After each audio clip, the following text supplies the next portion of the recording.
Okay, આજે આપણે ભણવાના છીએ બંધારણીય સુધારા. બંધારણમાં સુધારો કોણ કરી શકે? મૂળ પ્રશ્ન તો આ જ થાય ને, સુધારો કરવાની સત્તા કોની પાસે? સંસદ પાસે.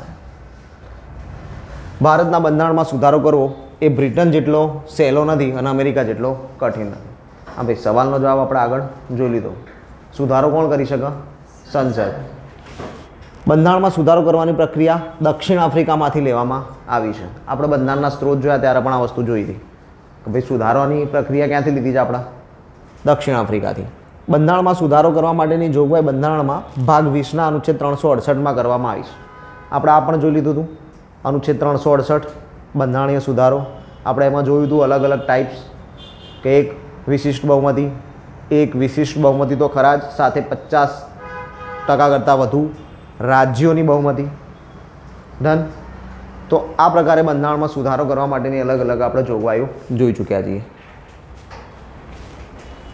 ભારતના બંધારણમાં સુધારો કરવો, બંધારણમાં સુધારો કરવાની સત્તા માત્ર ને માત્ર સંસદને છે. ચલો હવે આ સ્ટેટમેન્ટ પર થોડુંક ચર્ચા કરી લઈએ. બંધારણ પર સુધારો કરવાની સત્તા માત્ર ને માત્ર સંસદને છે. હાલ થોડું ચર્ચા એટલા માટે કરવી પડે કેમ કે હાલ જ પહલગામ થયું છે, તો આપણે જોવું પડે જમ્મુ એન્ડ કાશ્મીર. તો જમ્મુ એન્ડ કાશ્મીર માટે થઈને જે તે સમયે રાષ્ટ્રપતિ દ્વારા સુધારો કરવામાં આવ્યો હતો અને જમ્મુ એન્ડ કાશ્મીરને એક સ્પેશિયલ જોગવાઈ આપવામાં આવી હતી. ડન. એટલે એનો વિરોધ પણ થયો હતો અને એને સુપ્રીમ કોર્ટમાં પડકારવામાં પણ આવ્યું હતું કે આ રીતે રાષ્ટ્રપતિ પાસે કોઈ જ સત્તા નથી બંધારણમાં સુધારો કરવાની, સંસદ જ બંધારણમાં સુધારો કરી શકે. ડન છે. તો એક ખાલી યાદ રાખજો કે જે તે સમયે રાષ્ટ્રપતિ દ્વારા આવું એક પગલું ભરવામાં આવેલું છે. કોના માટે? જમ્મુ એન્ડ કાશ્મીર માટે. જમ્મુ એન્ડ કાશ્મીરના નાગરિકોને સ્પેશિયલ દરજ્જો આપવા માટે થઈને આ પગલું એમને ભર્યું હતું. નેક્સ્ટ જોઈએ. સંસદ આમુખ અને મૂળભૂત અધિકાર સાથે બંધારણના દરેક ભાગમાં સુધારો કરી શકે છે. કહી દીધું ઈચ એન્ડ એવરી.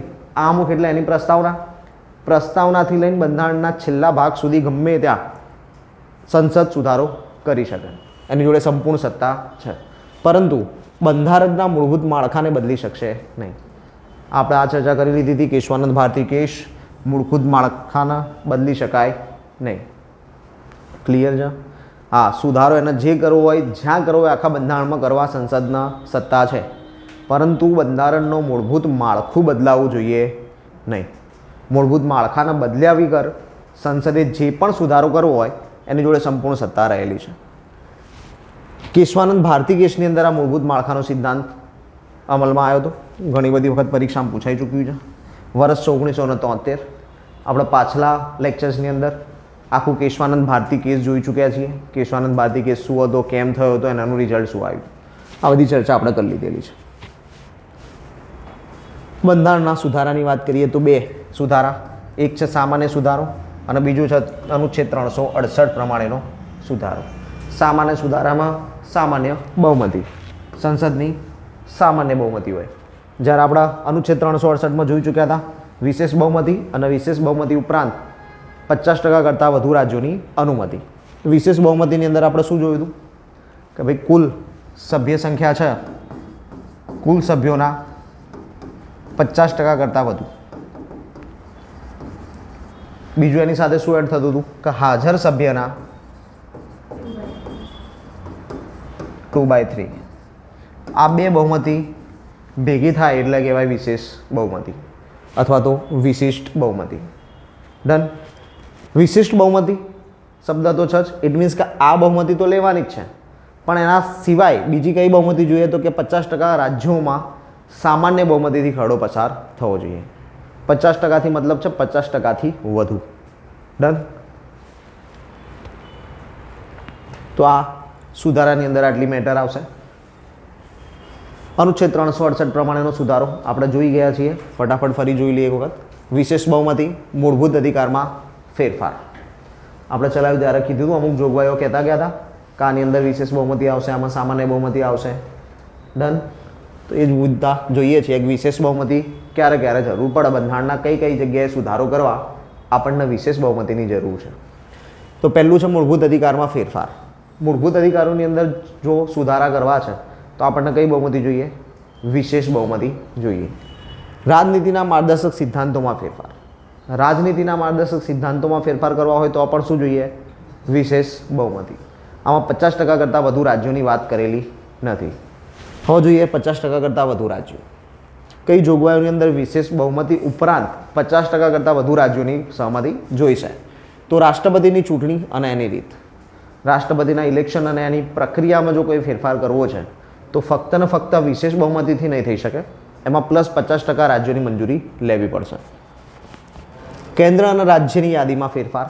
આપણે જોઈએ છીએ 7મી અનુસૂચિ, કેન્દ્ર યાદી, સંવર્તી યાદી, રાજ્ય યાદી. તો આ યાદીઓમાં ફેરફાર કરવો છે. અનુસૂચિ 7માં ફેરફાર કરવો છે. અનુસૂચિ 7ની અંદર આપણે કોઈ પણ ફેરફાર કરવો છે તો એના માટે કેવી બહુમતી જોઈએ? વિશેષ બહુમતી +50% રાજ્યોની સહમતિ.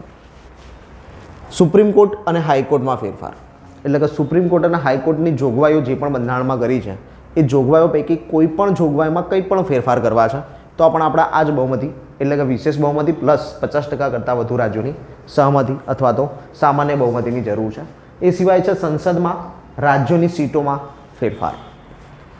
રાજ્યોમાં સીટોમાં ફેરફારના અનુસંધાને હાલ આપણે જોઈએ જ છીએ કે સાઉથની અંદર થોડો વિખવાદ ચાલી રહ્યો છે બાબતે કે ભાઈ વસ્તીના આધારે સીટોની ગણતરી ના કરતા રાજ્યોના આધારે કરવામાં આવે. તો એ બધા જે પ્રોબ્લેમ્સ છે કે એની અંદર જે બહુમતી લેવાની હોય એ કઈ બહુમતી લેવાની હોય કે ભાઈ વિશેષ બહુમતી +50% કરતાં વધુ રાજ્યોની સામાન્ય બહુમતી. તો આટલા મુદ્દા એના માટે છે. જો એવું નથી કે આટલા જ મુદ્દા છે, અહીંયા ખાસ એવા જ મુદ્દા લીધા છે, ખાસ ઇમ્પોર્ટન્ટ મુદ્દા જે પરીક્ષામાં પૂછાઈ ચૂક્યા હોય કાં તો હવે પૂછવાની શક્યતામાં હોય એ જ મુદ્દા અહીંયા કવર કર્યા છે. બધા મુદ્દા નથી લીધા આપણે. સામાન્ય સુધારો. સામાન્ય સુધારો આપણે જોઈ લીધું હતું કે સંસદની સામાન્ય બહુમતી એટલે કે હાજર સભ્યોની 50% કરતાં વધુ બહુમતી. ડન. તો એ બહુમતીમાં તો નવા રાજ્યોને પ્રવેશ આપવો અથવા સ્થાપના કરવી, રાજ્ય ક્ષેત્રોમાં વધારો અથવા ઘટાડો કરવો, આંધ્રપ્રદેશને જુદું કરીને તેલંગાણા બનાવી દીધું, સંસદ સભ્યના પગાર ભથ્થામાં વધારો કરવો, હમણાં તાજેતરમાં જ પગાર વધારો કર્યો, સંસદના સીટો વધારવી, અન્ય ન્યાયાધીશોની સંખ્યા વધારવી. ડન. સુપ્રીમ કોર્ટ હાઈકોર્ટની અંદર ન્યાયાધીશોની સંખ્યામાં વધારો કરવો છે તો એ સામાન્ય બહુમતી. પણ સુપ્રીમ કોર્ટ અથવા હાઈકોર્ટના મૂળભૂત સ્ટ્રક્ચરમાં કંઈક ચેન્જીસ લાવવા છે. જે લખ્યું છે કે ભાઈ રચના આ રીતે થશે, શપથ આ લેવડાવશે, એ બધામાં કંઈક ચેન્જીસ કરવા છે તો પછી 50% રાજ્યો જોઈશે. પણ ખાલી સીટોની સંખ્યામાં ચેન્જીસ કરવા છે તો પછી 50% રાજ્યોની જરૂર નથી કે વિશેષ બહુમતીની પણ જરૂર નથી. સામાન્ય બહુમતીથી ચાલી જશે. પછી છે કેન્દ્ર શાસિત પ્રદેશમાં ફેરફાર. કેન્દ્ર શાસિત પ્રદેશોમાં ફેરફાર કરવો હોય તો પણ આપણે સામાન્ય બહુમતીથી કરી શકીએ. કેમ કે કેન્દ્ર શાસિત પ્રદેશની સત્તા કોની પાસે હોય? કેન્દ્ર પાસે. અનુચ્છેદ 368 મુજબ સુધારાની પ્રક્રિયા. બંધારણ સુધારા માટેનો ખરડો સંસદમાં જ લાવી શકાય, વિધાનસભામાં નહીં. આ પણ આપણે ચર્ચા કરી ચૂક્યા હતા કે બંધારણમાં સુધારો કરવો છે તો ફક્ત ને ફક્ત સંસદમાં જ સુધારો થઈ શકે. વિધાનસભા પાસે બંધારણના લઈને કોઈ જ જોગવાઈ કે કોઈ જ સત્તા રહેતી નથી. આ ખરડો સંસદના કોઈ પણ ગૃહ, લોકસભા કે રાજ્યસભામાં લાવી શકાય. ડન છે. બંધારણીય સુધારો છે, કોઈ પણ ગૃહમાં લાવી શકશો, કોઈ જ પાબંદી નથી. રાજ્યસભામાં લઈને આવવો હોય તો પણ, લોકસભામાં લઈને આવવો હોય તો પણ કોઈ જ પ્રોબ્લેમ નથી. બંધારણીય સુધારાને સંસદમાં ખરડા સ્વરૂપે રજૂ કરવાની રાષ્ટ્રપતિની પૂર્વ મંજૂરીની જરૂર નથી. આ બંધારણમાં આ પ્રકારનો કંઈક સુધારો કરવો છે એવું રાષ્ટ્રપતિને પહેલેથી જ જણાવી દેવાની કોઈ જ જરૂરિયાત રહેતી નથી. હા, તમે તમારી રીતે સંસદની અંદર મંજૂર કરાવો, સંસદમાં મંજૂર થાય પછી આપણે શું કરીએ છીએ? રાષ્ટ્રપતિ આગળ રજૂ કરીએ છીએ અને પછી રાષ્ટ્રપતિ એને મંજૂર કરવાનો રહેશે. એટલે પહેલેથી જ રાષ્ટ્રપતિને પૂછવાની જરૂર નથી. આપણા નાણાં બિલમાં જોયું હતું, પહેલેથી રાષ્ટ્રપતિને પૂછવું પડતું હતું કે ભાઈ રાષ્ટ્રપતિને પૂછ્યા વગર નાણાં બિલ રજૂ નહોતા કરી શકતા. પણ બંધારણીય બિલમાં એવું નથી. બંધારણીય બિલ રાષ્ટ્રપતિને પૂછ્યા વગર રજૂ કરી શકાય. ખરડાને સંસદના બંને ગૃહમાંથી વિશિષ્ટ બહુમતીથી એટલે કે કુલ સભ્યના 50%થી વધુ અને હાજર રહેલા સભ્યોમાંથી 2/3 સભ્યોના મતથી પસાર થવો જરૂરી છે. એટલે કે બંધારણમાં સુધારો કરવા માટે મસ્ટ બી આપણે જોયું તો 2 ભાગ પાડ્યા હતા આપણે એક વિશેષ બહુમતી, એક વિશેષ બહુમતી પ્લસ 50% કરતાં વધુ રાજ્યોની સહમતિ. તો અહીંયા જે બી રૂલ્સ લાગુ પડતો હોય એ રૂલ્સ પ્રમાણે આપણે હાલ ખાલી વિશેષ બહુમતી લખી કે આ વિશેષ બહુમતીના અનુસંધાને પસાર થવું જોઈએ બંધારણીય બિલ. બંધારણીય બિલ વિશેષ બહુમતીથી પસાર થઈ ગયું, ત્યાર પછી બીજું મુદ્દો આપ્યો છે આપણને, સુધારા માટેનો કાયદો સમવાય, ફેડરલ અથવા તો સંઘીય હોય તો સંસદની વિશિષ્ટ બહુમતી ઉપરાંત દેશના 50% રાજ્યોની સામાન્ય બહુમતી મેળવવી જરૂરી છે. ક્લિયર? ખાલી વિશિષ્ટ બહુમતી જે આગળ આપણે જોઈ ગયા હતા અમુક બાબતમાં. પછી કે વિશિષ્ટ કરતાં વધારે, માનો કે રાષ્ટ્રપતિની ચૂંટણીમાં કંઈક ફેરફાર કરી દેવો છે તો રાજ્યોને પૂછવું પડશે. તો એ કઈ બાબત થઈ ગઈ? ફેડરલ. ફેડરલ બાબત. સંઘીય. ડન. તો એની અંદર રાજ્યોને પૂછવું પડશે, રાજ્યોની અનુમતિ મેળવવી પડશે. પણ ત્યાં કેવું વિશિષ્ટ અનુમતિની વાત નથી, સામાન્ય બહુમતીની વાત છે. અને 50% કરતાં વધુ રાજ્ય. હાલ રાજ્યોની સંખ્યા કેટલી આપણી? 28. તો 28ની બહુમતી ક્યાં કહેવાય? 15 રાજ્યએ કહી દીધું કે હા આ યોગ્ય છે તો ડન થઈ ગયું, પછી એમાં કોઈ પ્રોબ્લેમ છે નહીં.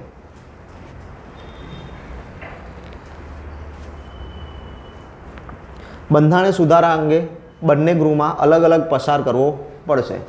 સિમ્પલ છે. રાજ્યસભામાં પહેલાં લઈને આવવામાં આવ્યો છે તો પહેલાં રાજ્યસભા પસાર કરશે, રાજ્યસભામાં પસાર થઈ ગયા પછી લોકસભામાં જશે અને પછી લોકસભા પસાર કરશે.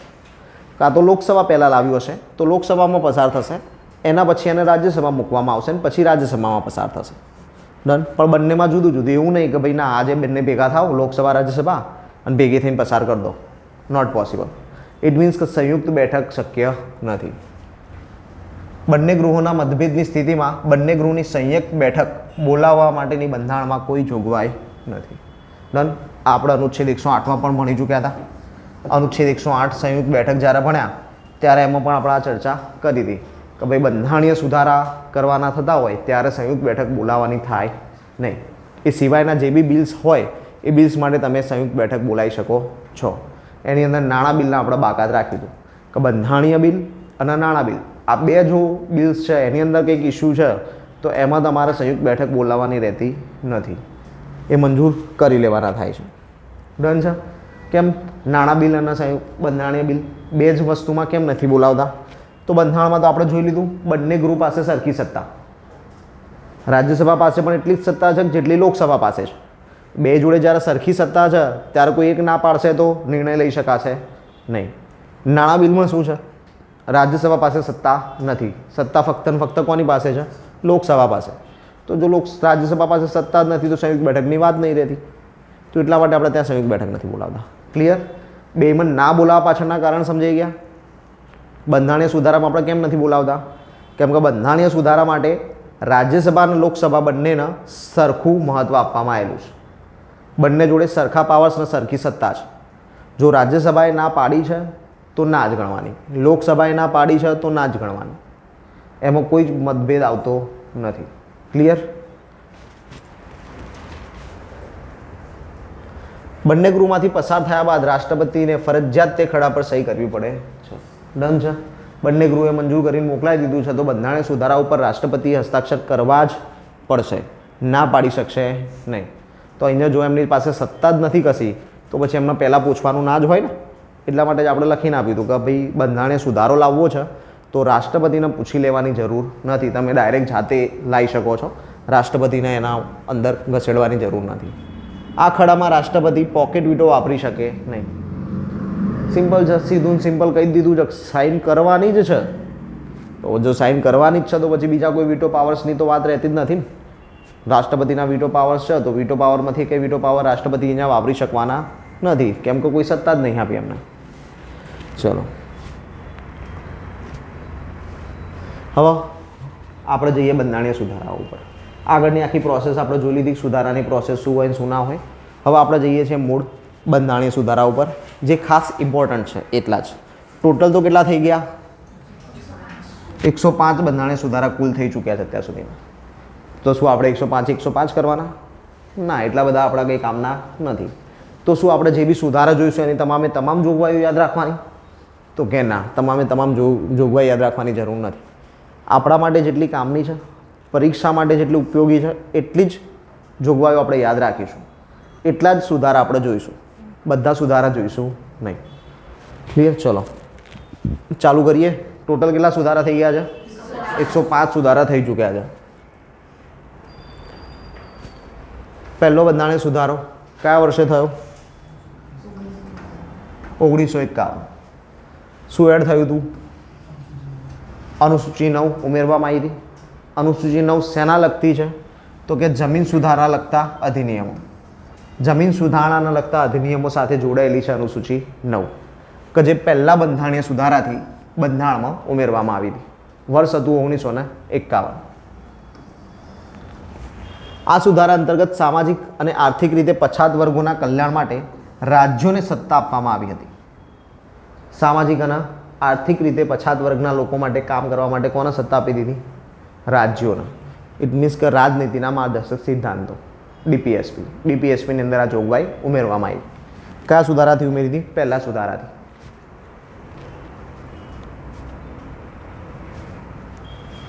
અનુચ્છેદ 19 વાણી સ્વતંત્રતા પર અમુક પ્રતિબંધો મૂકવામાં આવ્યા. આપણે જોયા હતા અનુચ્છેદ 19માં બધે બધા પ્રતિબંધો, કે ભાઈ આંતરરાષ્ટ્રીય સંબંધોને અસર થતી હોય આ તે, તો એવા સુધારા ઉપર પ્રતિબંધ લગાવવામાં આવ્યા હતા. લોક ઓર્ડર્સ. લોક ઓર્ડર એટલે લો ઓર્ડર. અહીંયા લખવામાં ભૂલ થઈ છે. લો એન્ડ ઓર્ડર જે આપણે કહીએ ને, લો એન્ડ ઓર્ડરના ઇફેક્ટ થતી હોય તો લો એન્ડ ઓર્ડરને ઇફેક્ટ થતી હોય તો શું થાય? વાણી સ્વતંત્ર ઉપર રોક લગાવી શકાય. કેમ? લો એન્ડ ઓર્ડર એટલે શું થઈ ગયું? તમારા આગળ જે ફ્યુચરમાં જવાનું છે પોલીસ ભરતીમાં, પીએસઆઈ, કોન્સ્ટેબલ, તો આ બધી જગ્યાએ જશો તો તમારે શું મેનેજ કરવાનું છે? Law and order. મતલબ કે જાહેર વ્યવસ્થાને જાળવી રાખવાની છે, એ તમારું કામ છે. તો જાહેર વ્યવસ્થા જાળવવામાં બાધારૂપ તમે થઈ રહ્યા છો તો એવું તમે ના કરી શકો. ફોર એક્ઝામ્પલ શું? તો કે હાલ પહેલગામમાં એક આતંકી હુમલો થયો. એક્ઝામ્પલની વાત કરીએ છીએ કે પહેલગામમાં એક આતંકી હુમલો થઈ ગયો છે. તો હવે માનો કે કોઈક એક વિસ્તારની અંદર એક વ્યક્તિ કાર્યક્રમનું આયોજન કરે છે અને એ કાર્યક્રમની અંદર ભાષણની અંદર મુસ્લિમ સમાજ વિશે કંઈક અલગ અલગ વાતો કરી રહ્યો છે, કે ભાઈ મુસ્લિમ સમાજ આપણે જોડે ભારતમાં ના રાખવો જોઈએ, કે એક્સ વાય ઝેડ મુસ્લિમ સમાજના વિરોધમાં ભાષણ કરી રહ્યો છે. તો એ સમયે એના ઉપર લો એન્ડ ઓર્ડર અનુસંધાને વાણી સ્વતંત્ર લગાવી શકાય. ડન. તમને વાણીની સ્વતંત્રતા છે પણ વ્યાજબી નિયંત્રણો સાથે છે. એ નિયંત્રણોને પાળવા પડશે. અપરાધ કરવા માટે પ્રેરિત કરવું, એ જ થયું. હાલ આપણે જે એક્ઝામ્પલ લીધું એમ એવું જ થયું ને. ભાષણ આપશે તો એનાથી શું થશે? જો કોઈક વ્યક્તિ એનાથી પ્રભાવિત થઈ જશે તો એ હુમલા કરવા માંડશે, ખોટા માર્ગે દોરાશે. તો આ જ વાત કરી, અપરાધ કરવા માટે પ્રેરિત કરવું. ખોટા માર્ગે જશે એટલે અપરાધ કરવાનો જ છે, તો અપરાધ કરવા માટે કોઈને પ્રેરિત કરવા. અન્ય દેશો સાથેના મૈત્રી સંબંધને હાનિ પહોંચાડવી. ડન. હાલ તો ખાલી એ વ્યક્તિ હિન્દુ મુસ્લિમ વિશે બોલતો હોય, માનો કે પાકિસ્તાન વિશે પણ બોલી રહ્યો હોય. હાલ તો જો કે ભારત અને પાકિસ્તાનના સંબંધ એટલા સારા નથી તો કદાચ એના ઉપર એટલા ઠોસ પગલાં ના પણ લેવાય. પણ માનો કે જે દેશ સાથે સારા સંબંધ હોય એ દેશના વિરોધમાં બોલવામાં આવતું હોય તો પ્રોબ્લેમ્સ થઈ શકે. તો ત્યારે એના પર પણ રોક લગાવવામાં આવેલી છે. તો આ જે વસ્તુ હતી આપણે 19માં જોઈ જ હતી, અનુચ્છેદ 19ના અંદર વાણી સ્વતંત્રતાના પ્રતિબંધો ઉપર. તો આ જે પ્રતિબંધો હતા એ કયા સુધારાથી ઉમેરવામાં આવ્યા હતા? પ્રથમ સુધારાથી ઉમેરવામાં આવેલા છે. પહેલેથી આ બંધારણની અંદર સમાવિષ્ટ ન હતા. ત્યાર પછી જો ચોથો બંધારણીય સુધારો વર્ષ 1955, 1955. 9મી અનુસૂચિમાં વધારો કરી સરકાર દ્વારા અધિગ્રહણના વળતરને ન્યાયિક ક્ષેત્રમાંથી બાકાત રાખવામાં આવી. અહીંયા કહેવા શું માંગે છે આ વસ્તુ? તો આપણે જે વાત કરી હતી જ્યારે ભણતા હતા ત્યારે, કે ભાઈ સરકાર મિલકતનો અધિકાર આપણી પાસે નથી, સરકારી અધિકાર છે આપણી પાસે, કાનૂની અધિકાર છે મિલકતનો અધિકાર, મૂળભૂત અધિકાર નથી. તો એના કારણે શું થશે? સરકારને જ્યારે પણ આપણી જગ્યાની જરૂર પડશે ત્યારે એ જગ્યા લઈને એનું વળતર ચૂકવશે. તો હવે એ વળતર યોગ્ય નથી એમ કરીને આપણે કોર્ટમાં પડકારી શકતા નથી, એવું અહીંયા કહેવામાં આવેલું છે ચોથા સુધારાથી. ડન. ચોથા સુધારાથી એ સુધારો કરી દઈને મૂકી દીધું સંસદે કે ભાઈ તમે કોર્ટમાં એને પડકારી શકશો નહીં, અમે જે પણ વળતર આપીએ છીએ એ યોગ્ય છે અને માનીને તમારે સ્વીકારી લેવાનું. સરકાર કોઈ પણ વેપારનું રાષ્ટ્રીયકરણ કરવાની સત્તા આપવામાં આવે. સરકાર કોઈ પણ વસ્તુનું શું કરી શકે છે? રાષ્ટ્રીયકરણ કરી શકે છે. કોઈ પણ વેપારના રાષ્ટ્રીય વેપાર બનાવી શકે છે, પોતે સરકારમાં લઈ શકે છે. માનો કે કોઈક બિઝનેસ બહુ સારો ચાલી રહ્યો હોય, સારો નફો મેળવી રહ્યો હોય, તો સરકાર જોશે કે આનાથી લાભ કેટલા લોકોને થઈ રહ્યો છે, તો પર્ટિક્યુલરલી 2-4 વ્યક્તિને થઈ રહ્યો છે, તો સરકાર શું કરી શકશે, એ વ્યવસાયના પોતાના અંતર્ગત રાષ્ટ્રીયકરણ કરીને પોતે એ વ્યવસાય ચાલુ કરી શકશે. રાજ્યને કોઈ પણ વેપારનું રાષ્ટ્રીયકરણ કરવાની સત્તા સેમ કેન્દ્ર કરી શકે, તો રાજ્ય પણ કરી જ શકે. રાજ્યને પણ એ વસ્તુની સત્તા આપી દીધી. ચલો નેક્સ્ટ છે સાતમો બંધારણીય સુધારો, વર્ષ છે 1956. તો આપણે 4-5 સુધારા જોઈશું એટલે પછી રિપીટ કરશું. ત્યારે રિપીટ નથી કરતા, પણ 4-5 સુધારા થશે એટલે ફરી પાછું એકથી રિપીટ કરીશું. તમને યાદ રહે કે સ્ટેપ બાય સ્ટેપ કયા સુધારા આવતા ગયા. રાજ્ય પુનર્ગઠન આયોગનો અહેવાલ એટલે કે ફઝલ અલી પંચ આપણે જોઈ ચૂક્યા હશે હિસ્ટ્રીની અંદર. આ વસ્તુ તમે લોકો ફઝલ અલી આયોગ તમને ચલાવી દેવામાં આવ્યું હશે આખું. ધર આયોગ, ફઝલ અલી આયોગ, જેવીપી કમિટી, આ બધું તમને ચાલી ગયું છે. તો ફઝલ અલી આયોગનો જે રિપોર્ટ હતો એને શું કરી દીધું, લાગુ કરી દીધો, જેના અંતર્ગત રાજ્યનું 4 વર્ગમાં વર્ગીકરણ કરી દેવામાં આવ્યું. ABCD એ જે હતું 4 વર્ગોનું વર્ગીકરણ જે આપણે પહેલેથી ચલાવતા આવ્યા હતા. ક્યારથી, તો આઝાદી મળી ત્યારથી ચલાવ્યું વર્ગીકરણ ABCD. આપણે જોઈએ છે ગુજરાત અલગ વર્ગમાં, કચ્છ અલગ વર્ગમાં, આ પ્રકારે જોતા આવ્યા છીએ. કેન્દ્ર શાસિત પ્રદેશનો વર્ગ અલગ આપ્યો હતો, રાજ્યોનો વર્ગ અલગ આપ્યો હતો, સરહદી રાજ્યોને અલગ વર્ગમાં રાખ્યા હતા. તો આ પ્રકારના જે કામ કર્યા હતા 4 વર્ગમાં શું કરી દેવામાં આવ્યા, રદ કરી દેવામાં આવ્યા અને નવા 14 રાજ્ય અને 6 કેન્દ્ર શાસિત પ્રદેશ બનાવવામાં આવ્યા. નવા 14 રાજ્યો અને 6 કેન્દ્ર શાસિત પ્રદેશ આપણે બનાવી દીધા. કયા સુધારાથી? 7મા બંધારણીય સુધારાથી આ કામ કર્યું. 2 અથવા 2 કરતાં વધુ રાજ્યો વચ્ચે એક હાઈકોર્ટની જોગવાઈ કરવામાં આવી. આપણે જોયું પહેલાં વાત કરી હતી કે દરેક રાજ્યની પોતાની એક હાઈકોર્ટ રહેશે.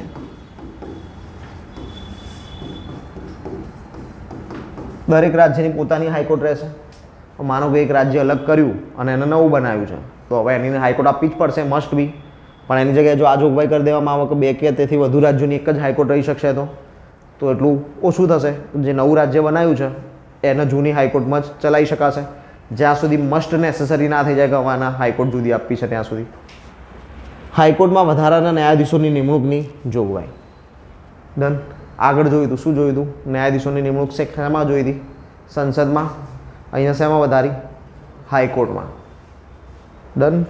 આપણે જોઈએ છીએ આગળ શેમાં શું ચેન્જીસ થતા જાય છે. ચલો હવે આગળના પહેલાં 3 જોયા, 3 જોઈ લઈએ પહેલાં ફરીથી, પછી આગળ વધીએ. પહેલો સુધારો અનુસૂચિ 9 જમીન સુધારણા લગતા અધિનિયમ. સુધારા અંતર્ગત સામાજિક અને આર્થિક રીતે પછાત વર્ગના કલ્યાણ માટે રાજ્યોને સત્તા મળી ગઈ. 19ની અંદર વાણી સ્વતંત્રો ઉપર પ્રતિબંધ, 3 પ્રકારના ખાસ પ્રતિબંધ. લો એન્ડ ઓર્ડર, અપરાધ માટે પ્રેરિત કરવું, અન્ય દેશો સાથેના મૈત્રી સંબંધને હાનિ પહોંચાડવી. આ પ્રકારના જે તમારા વાણી વર્તન હોય એને પ્રતિબંધિત કરી દેવામાં આવ્યા. ત્યાર પછી આપણે જોયું તો ચોથો બંધારણીય સુધારો 1955. 9મી અનુસૂચિનો વધારો કર્યો અને સરકાર દ્વારા અધિગ્રહણ કરેલા જમીનના વળતરને ન્યાય ક્ષેત્રની કાર્યવાહીથી બાકાત રાખવામાં આવ્યો, દૂર રાખવામાં આવ્યો. સરકારે કોઈપણ વેપારનું રાષ્ટ્રીયકરણ કરવાની સત્તા આપી દીધી. રાજ્ય સરકારોને પણ સેમ આ જ પ્રકારની સત્તા મળી ગઈ. કેન્દ્ર સરકાર પણ કરી શકે, રાજ્ય સરકાર પણ કરી શકે, બંનેને સત્તા આપી દીધી. 7મો સુધારો ફઝલ અલી આયોગની જે રિપોર્ટ હતો એને લાગુ કરવામાં આવ્યો. જે જૂના 4 વર્ગના રાજ્યો હતા એને રદ કરીને નવા 14 રાજ્ય અને 6 કેન્દ્ર શાસિત પ્રદેશોનો અમલ શરૂ કરવામાં આવ્યો. 2 કે તેથી વધુ રાજ્યોમાં એક જ હાઈકોર્ટ રાખવાની ભલામણ થઈ અને હાઈકોર્ટમાં વધારાના ન્યાયાધીશોની નિમણૂક કરવાની સત્તા મળી. ચલો નેક્સ્ટ જોઈએ હવે 9મો બંધારણીય સુધારો. 9મા બંધારણીય સુધારાની અંદર શું છે? સુપ્રીમ કોર્ટ દ્વારા ચુકાદો આપવામાં આવ્યો કે ભારતના કોઈપણ ક્ષેત્રને અન્ય દેશને સોંપવા માટે સંવિધાન સંશોધન ખરડો પસાર કરવો પડે. આપણા માટે એક કેસ જોઈ ચૂક્યા હતા. આ સ્ટેટમેન્ટ કયા કેસનું છે? બોલો ચલો, કયો કેસ હતો? આપણે ચલાવ્યું હતું ને બેરુબારી કેસ. બેરુબારી કેસમાં ચલાવ્યું હતું આ વસ્તુ. જવાહરલાલ નહેરુ સાહેબ, બરાબર. આપણે કીધું હતું કે ગામડા હતા, વિખવાદ હતો કે ગામ 2 ભાગમાં વિભાજિત હોય તો ગામ આપી દેવું પડશે. ડન છે. તો બેરુબારી કેસ છે. તો બેરુબારી કેસમાં આપણે જે ગામડા પાકિસ્તાનને સોંપવાના થયા, બેરુબારીનો જે પ્રદેશ છે એ પ્રદેશ જે પાકિસ્તાનને સોંપવાનો થયો એના માટે આપણે શું કર્યું હતું તો કે મંત્રીમંડળે એક રિઝોલ્યુશન પસાર કરી દીધું અને કે આપણે સોંપી દઈએ છીએ બેરુબારી. એટલા માટે જનતાએ શું કર્યું, નાગરિકોએ સંસદમાં અરજી આપી કે ભાઈ આવી રીતે આપણો ભારતનો પ્રદેશ કંઈ આપી ના દેવાય.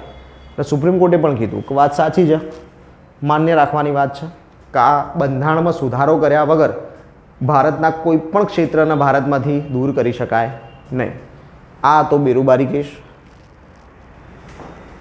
એના માટે જ આપણે શું કર્યું, સ્પેશિયલી નવમો બંધારણીય સુધારો. નવમો બંધારણીય સુધારો કરીને આપણે શું કર્યું, બેરુબારી પ્રદેશ પાકિસ્તાનના સુપ્રત કર્યો. ડન. યાદ રહેશે હવે બેરુબારી કેસ ફરી. ચલો, ત્યાર પછી જ 24મો બંધારણીય સુધારો 1971, 1971. સંસદે આ બંધારણીય સુધારા દ્વારા જોગવાઈ કરી કે સંસદ દ્વારા બંધારણને મૂળભૂત અધિકાર સહિત કોઈ પણ ભાગમાં સુધારો કરી શકવાની સત્તા છે. સંસદે આગળ આપણે શું જોયું હતું, સુપ્રીમ કોર્ટ. અહીંયા શું થાય, સંસદ આ બંધારણીય સુધારા દ્વારા જોગવાઈ કરે છે કે સંસદ દ્વારા બંધારણને મૂળભૂત અધિકાર સહિત કોઈ પણ ભાગમાં સુધારો કરી શકવાની સત્તા રહેશે. ડન. કયા વર્ષે થાય છે, 1971માં. કેશવાનંદ ભારતી કેસ ક્યારે થયો હતો, કેશવાનંદ ભારતી કેસ કયા વર્ષમાં થયો. ડન. બંધારણીય સુધારા ઉપર રાષ્ટ્રપતિએ ફરજિયાત મંજૂરી આપવી પડશે. મંજૂરી નહીં, મંજૂરી. ડન. રાષ્ટ્રપતિએ બંધારણીય સુધારાને કમ્પલસરી મંજૂરી આપવી જ પડશે. એવું પણ કયા સુધારામાં આપણે કહી દીધું, સ્પેસિફાઈડ 24મા સુધારામાં કહી દીધું છે.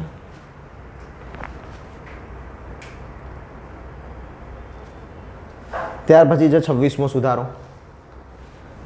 ભૂતપૂર્વ રજવાડાઓને સરકાર દ્વારા અપાતા સાલિયાણા પ્રીવી પર્સ સમાપ્ત કરી દેવામાં આવે. આપણે લાસ્ટ ટાઈમ આખું ચર્ચા કરી લીધી હતી. પીવી પર્સ બધાના સમાપ્ત કર્યા હતા. ડાંગની અંદર 4 પરિવારના જાળવી રાખવામાં આવ્યા હતા, જે હજી પણ ડાંગ દરબારનો મેળો આયોજિત કરીને સુપ્રત કરવામાં આવે છે. રાજ્યપાલ એમના હસ્તે સુપ્રત કરતા હોય છે. રાજ્યપાલ ના આવી શકે તો એમના તરફથી કોઈક મંત્રી અથવા કોઈક વ્યક્તિ બીજા એ સુપ્રત કરતા હોય છે. તો પ્રીવી પર્સ નાબૂદ કરવા માટેનો બંધારણીય સુધારો કયો, 26મો બંધારણીય સુધારો. કયા વર્ષે થયો, 71માં.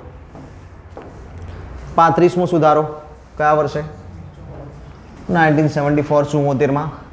સિક્કિમ રાજ્યને રક્ષિત રાજ્યનો, સિક્કિમ રાજ્યને કયા રાજ્યનો દરજ્જો આપ્યો છે, રક્ષિત રાજ્યનો દરજ્જો આપ્યો હતો. એ રદ કરીને સહરાજ્યનો દરજ્જો આપવામાં આવ્યો. સિક્કિમ ભારતમાં પહેલાંથી કયા અનુસંધાને જોડાયેલું હતું, રક્ષિત રાજ્ય તરીકે જોડાયેલું હતું. એનો મતલબ શું થાય, સિક્કિમ પર કોઈ આક્રમણ કરશે તો એની મદદ કરવા કોણ જશે, ભારત જશે. ભારતીય સૈન્ય ત્યાં તૈનાત રહેશે અને એના ઉપર થયેલા આક્રમણનો જવાબ ભારતીય સૈન્ય પૂરું પાડશે. એટલે આ રક્ષિત રાજ્ય કહેવાય. ડન. પણ આપણે 74ની અંદર 35મો સુધારો કર્યો અને એના રક્ષિત રાજ્યમાંથી કેવા રાજ્યનો દરજ્જામાં લઈ આવ્યા, સહરાજ્યના દરજ્જામાં લઈ આવ્યા. 10મું પરિશિષ્ટ ઉમેરવામાં આવ્યું. ટોટલ આપણા પરિશિષ્ટ ત્યાં સુધી કેટલા હતા, 8. પહેલા સુધારાથી આપણે જોઈ લીધું, 9મું ઉમેર્યું હતું. 10મું પરિશિષ્ટ આપણે ઉમેર્યું કયા સુધારાથી, 35મા સુધારાથી. તો જો હજી આગળ ફરી 10મું ફરી આવશે, બરાબર. એટલે હાલ આપણે 10મું પરિશિષ્ટ કયા સુધારાથી ઉમેરીએ છીએ, 35માંથી. હવે આગળના સુધારાથી પાછું રદ બી કરશું. ડન. ચલો, ઉમેરાયું. જેમાં સિક્કિમ અને ભારત સંઘ વચ્ચેના સંબંધોની શરતો ઉમેરવામાં આવી. ભારત અને સિક્કિમના સહરાજ્ય તરીકે કેવી રીતે વર્તવું, ભારત કયા કયા પ્રકારની ફેસિલિટીઝ સિક્કિમને પૂરી પાડશે, એ બધી જ વાત અહીંયા કરવામાં આવી. કયા વર્ષે, 1974માં. ત્યાર પછી આપણે કર્યો 36મો સુધારો. યર છે 1975, 1975. એમાં આપણે શું કર્યું તો કે સિક્કિમના સહરાજ્યના દરજ્જામાંથી પૂર્ણ રાજ્યના દરજ્જામાં લઈ આવ્યા. ધન. સિક્કિમ પહેલાં કયું રાજ્ય હતું, રક્ષિત રાજ્ય. 35મા સુધારાથી આપણે એને શું કર્યું, સહરાજ્ય બનાવ્યું, સહરાજ્યનો દરજ્જો આપ્યો. 10મું પરિશિષ્ટ ઉમેર્યું અને એની અંદર ભારત અને સિક્કિમ વચ્ચેના સંબંધો ડિફાઇન કર્યા કે ભારત સિક્કિમને કઈ કઈ હેલ્પ કરશે, કયા કયા ક્ષેત્રમાં કરશે અને ભારત પાસે સિક્કિમને લઈને કેટલા કેટલા અધિકાર રહેશે. ક્લિયર. પણ પછી આવતા વર્ષે તરત એક જ વર્ષ પછી આપણે શું કરી દીધું, એને પૂર્ણ રાજ્યનો દરજ્જો આપી દીધો અને સિક્કિમના પ્રદેશને સંપૂર્ણપણે ભારતની અંદર જોડી દીધું. એટલે સિક્કિમનું સંપૂર્ણ ભારત સાથે જોડાણ થઈ ગયું. ક્લિયર. કયો સુધારો? 36મો. હવે મૂળ વસ્તુ આ થઈ 36મા સુધારા દ્વારા આપણે સિક્કિમને ઉમેરી દીધું છે ભારતમાં. તો પછી હવે પરિશિષ્ટ 10 જે ઉમેર્યું તો એનું કંઈ કામ ખરા? કેમ કે રાજ્યના ભારત સાથે શું સંબંધ હોવા જોઈએ તો બંધારણે ડિફાઇન કરેલા જ છે. સિક્કિમ હવે એક રાજ્ય થઈ ગયું છે તો એ બંધારણમાં ડિફાઇન કરેલા રૂલ્સ એન્ડ રેગ્યુલેશન્સ પ્રમાણે જ ચાલવાનું છે. તો હવે આમાં જે રૂલ્સ એન્ડ રેગ્યુલેશન્સ આપી તેનું તો કંઈ કામ જ નથી ને. એટલે આપણે શું કરી દીધું, પરિશિષ્ટ 10 રદ. પછી ત્યાંથી પરિશિષ્ટ 10 હટાવી દીધું. ક્લિયર. એટલે હવે ફરી પાછા પરિશિષ્ટ કેટલા થઈ ગયા? 9. નેક્સ્ટ ઇમ્પોર્ટન્ટ, ખાસ ઇમ્પોર્ટન્ટ, બરાબર. એટલે હવે અત્યારે હાલ આપણે શું કરીએ, પહેલાં જે પાછળના હતા એ જોઈ લઈએ ફરીથી, પછી આના ઉપર આવીએ. ચલો આપણે 7 સુધી જોયું હતું ને, 9થી બાકી હતું. 9મો સુધારો સુપ્રીમ કોર્ટ દ્વારા ચુકાદો બેરુબારી કેસના અનુસંધાને આવ્યો કે ભારત કોઈ પણ વસ્તુ, કોઈ પણ પ્રદેશ બીજા કોઈ રાષ્ટ્રને ત્યારે જ આપી શકે જોઈએ જ્યારે એ બંધારણમાં સુધારો કરે. 24મો સુધારો હતો 71ની અંદર. સંસદ દ્વારા બંધારણને મૂળભૂત અધિકાર સહિત કોઈ પણ ભાગમાં સુધારો કરવાની સત્તા આપી અને રાષ્ટ્રપતિ માટે બંધારણીય સુધારા ઉપર સહી કરવી ફરજિયાત બનાવી દીધી. કયા સુધારાથી? 24મા સુધારાથી. 26મો સુધારો ભૂતપૂર્વ રજવાડાઓની સરકાર દ્વારા અપાતા સાલિયાણા સમાપ્ત કરી દીધા. જોઈ લીધું હતું, ડાંગના ચાલુ રાખ્યા હતા. સુધારો કયો? 26મો સુધારો 1971. જો હાલ સુધારા સાથે સિક્વન્સ યાદ નથી રહેતી, ઇટ્સ ઓકે, તમે તૈયારી નહીં કરી, તમને આવડતું જ નથી, તમે ક્યારેય વાંચ્યા જ નથી, તો હાલ સુધારાની સાથે સાથે જોગવાઈ યાદ નહીં રહે તો ચાલશે. જોગવાઈ થોડી યાદ રાખો સિક્વન્સમાં, તો પહેલાં આવી જોગવાઈ થઈ, પછી આવી થઈ, પછી આ થઈ, પછી આ થઈ, પછી તમે સુધારા સાથે એના જોગવાઈઝના મેચ કરતા જશો તો ધીમે ધીમે એડજસ્ટ થઈને તમારા માઇન્ડમાં સેટ થઈ જશે કે 9મો સુધારો આ જ વસ્તુ આવે, 24મો સુધારો આ જ વસ્તુ આવશે, 26મો સુધારો આ જ વસ્તુ આવશે. ક્લિયર છે? તો એવું બહુ આમ હેડેક નહીં અનુભવવાનું કે ભાઈ 26મો સુધારો અને 24મો સુધારો તો મિક્સ થઈ ગયો, 7મો સુધારો 9મો સુધારો તો મિક્સ થઈ ગયો. ફર્સ્ટ ટાઈમ હશે તો પ્રોબ્લેમ થશે. જેમ જેમ રિવિઝન કરશો, એકની એક વસ્તુ વારંવાર તમે રિપીટ કરશો, માઇન્ડમાં સેટ થઈ જશે. પણ ફરી કહીશ કે ગોખતા નહીં અને ગોખવું નહીં, મોઢે કરવું. બરાબર. એક વખત આજે લઈને બેઠા કે સાહેબ આજે બધા સુધારા ગોખી નાખ્યા, પોસિબલ છે 4 દિવસ પછી એમાં ભૂલ થવાની ચાન્સીસ આવી જશે, પછી એમાં પ્રોબ્લેમ થશે. 7માનું 9મું, 9માનું 7મું થશે. બટ તમે એને મોઢે કરજો, કન્ટિન્યુઅસ, રોજ એટલીસ્ટ અઠવાડિયા સુધી રોજ એના રિપીટ કરી રાખો, તો પછી એ ગોખેલું નહીં રહે, પછી તમને યાદ થઈ જશે. પછી ત્યાં ક્લિયર જ હશો કે 7મામાં જ આ વસ્તુ આવે, 9મામાં જ આ વસ્તુ આવે, 24મા સુધારામાં જ આ વસ્તુ આવે, 26મા સુધારામાં જ આ વસ્તુ આવે. ક્લિયર છે? તો ગોખવા માટે મહેનત ના કરતા, ટાઈમ આપજો, પણ સાથે સેમ આપવાનો છે ટાઈમ? મોઢે કરવાનો. 35મો સુધારો સિક્કિમ રાજ્યના રક્ષિત રાજ્યમાંથી આપણા સહરાજ્યનો દરજ્જો આપી દીધો. 10મું પરિશિષ્ટ ઉમેરી દીધું, સિક્કિમના ભારતના સંબંધો જણાવી દીધા. 36મા સુધારાથી આપણે સિક્કિમના સંપૂર્ણ પૂર્ણ રાજ્યનો દરજ્જો આપી દીધો અને પરિશિષ્ટ 10ને શું કરી દીધું? રદ કરી દીધું, હટાવી દીધું. હવે નેક્સ્ટ આપણો 42મો સુધારો, ખાસ ઇમ્પોર્ટન્ટ સુધારો. પરીક્ષામાં મેક્સિમમ ક્વેશ્ચન્સ જો કંઈ સુધારાઓથી પૂછાયેલા હોય તો એ 42મા અને 44મા સુધારામાંથી પૂછાયેલા છે. ડન. તો 42મા અને 44મો સુધારો આપણા માટે ખાસ ઇમ્પોર્ટન્ટ. બીજી ખાસ એટલા માટે પણ કે 42મા સુધારામાં જે સુધારા થયા છે, મોટા ભાગના સુધારાઓને 44મા ભાગના સુધારાની અંદર રદ કરેલા છે. 42મા સુધારા દ્વારા જે પણ સુધારા થયા એમાંના મોટા ભાગના સુધારા રદ કરી દેવામાં આવ્યા. કયા સુધારા દ્વારા? 44મા સુધારા દ્વારા. ડન. યાદ રહેશે.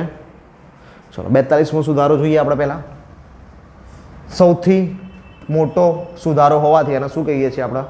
લઘુ બંધારણ. કેમ કે ઘણી બધી લોટ્સ ઓફ જોગવાઈઓને આપણે શું કરી દીધી હતી? બદલી નાખી હતી. તો એક નાના બંધારણની ઉપમા એને આપી દેવામાં આવી છે, લઘુ બંધારણની ઉપમા એને આપી દેવામાં આવી છે. પરીક્ષામાં ઘણી વખત ક્વેશ્ચન પૂછાઈ ચૂક્યો છે કે કયા બંધારણીય સુધારાને લઘુ બંધારણીય સુધારાની ઉપમા હાસિલ થયેલી છે? તો 42મો લઘુ બંધારણ તરીકે ઓળખાતો સુધારો કયો? 42મો સુધારો. આમુખમાં સમાજવાદી, ધર્મનિરપેક્ષ, અખંડિતતા, આવા શબ્દો ઉમેરવામાં આવ્યા. 3 શબ્દો ઉમેર્યા છે: સમાજવાદી, ધર્મનિરપેક્ષ, અખંડિતતા. આમુખ ચલાવ્યું ત્યારે આપણે 3 શબ્દો જોયા હતા અને ત્યારે પણ ચર્ચા કરી હતી કે 42માં સુધારા દ્વારા આ 3 શબ્દો ઉમેરવામાં આવ્યા છે. આમુખમાં એક જ માત્ર વખત સુધારો થયો છે અને આ જ છે. આના સિવાય આમુખમાં કોઈ જ સુધારો કરવામાં આવ્યો નથી. મૂળભૂત અધિકારો કરતાં રાજનીતિના માર્ગદર્શક સિદ્ધાંતોને વધારે મહત્ત્વ આપવામાં આવ્યું. ડન. હવે ઇમ્પોર્ટન્સ અહીંયા શું કરી દીધી કે ભાઈ તમારા જે અધિકાર છે એ ઇમ્પોર્ટન્ટ નથી, વધારે મહત્ત્વનું શું છે?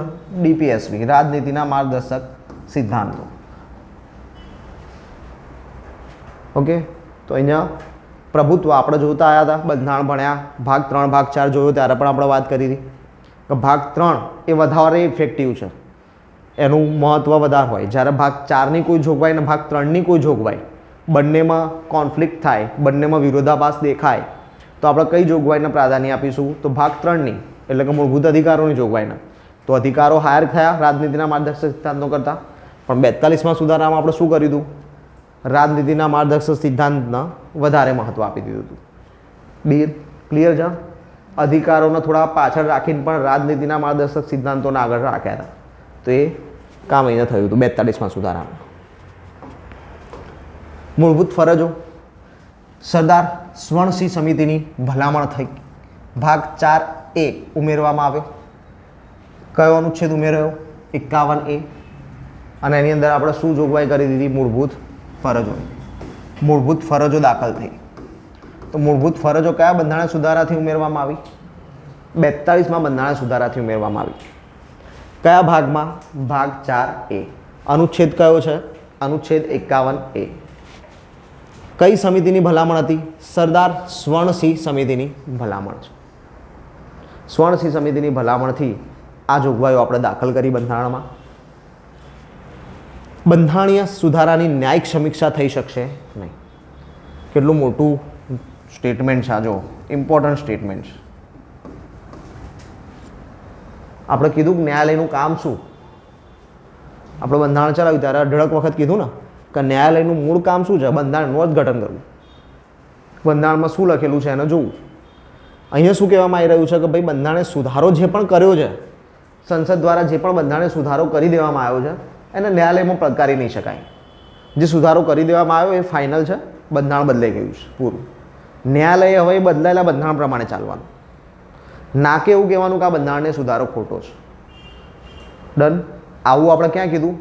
42માં સુધારામાં. જોતા જોજો, આ બધું જ 44માં સુધારામાં પાછું આવશે. 44માં સુધારામાં આ જોગવાઈ પાછી રદ કરી નાખવામાં આવશે. આગળ જોયું હતું ન્યાયતંત્રવાળું, રદ કરી દઈશું. ક્લિયર છે?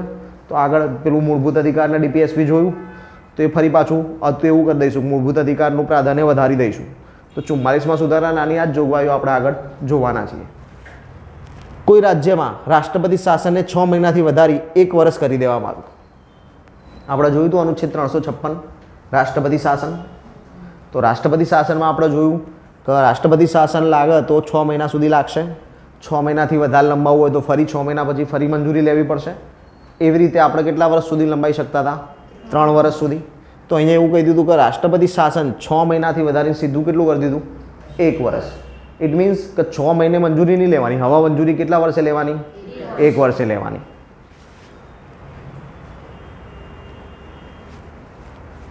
રાજ્ય યાદીના 5 વિષયોને સંવર્તી યાદીમાં ખસેડવામાં આવ્યા. કયા 5 વિષય? તો કે શિક્ષણ. ક્યાં ખસેડ્યા છે ને ક્યાંથી ખસેડ્યા છે એ ખાસ યાદ રાખો. રાજ્ય યાદીમાં, એટલે કે રાજ્યની સત્તા હતા ત્યાંથી લીધા. ક્યાં મૂકી દીધા? સંવર્તીમાં. એટલે કે રાજ્યની જોડે સત્તા તો રહેવા દીધી, પણ સર્વોચ્ચ સત્તા ક્યાં લઈ લીધી? કેન્દ્ર પાસે. કેમ કે આપણે જોઈ લીધું હતું કે સંવર્તી યાદીની અંદર બંને પાસે, કેન્દ્ર અને રાજ્ય બંને જોડે સત્તા છે કાયદા બનાવવાની. પણ જ્યારે કોન્ફ્લિક્ટ થશે તો કોનો કાયદો માન્ય રાખવો પડશે? કેન્દ્રનો. વિવાદના સંજોગોમાં કેન્દ્રની જોગવાઈઓને માન્ય કરવામાં આવશે. તો શિક્ષણ, વન એટલે કે જંગલ, વન્યજીવો અને પક્ષીઓનું સંરક્ષણ, માપતોલ અને સુપ્રીમ કોર્ટ અને હાઈકોર્ટ સિવાય તમામ અદાલતો બનાવવાની જોગવાઈ. આ બધી વસ્તુઓ શેમાં ખસેડી દીધી? આપણા સંવર્તી યાદીમાં ખસેડી દીધી. કઈ યાદીમાં હતી?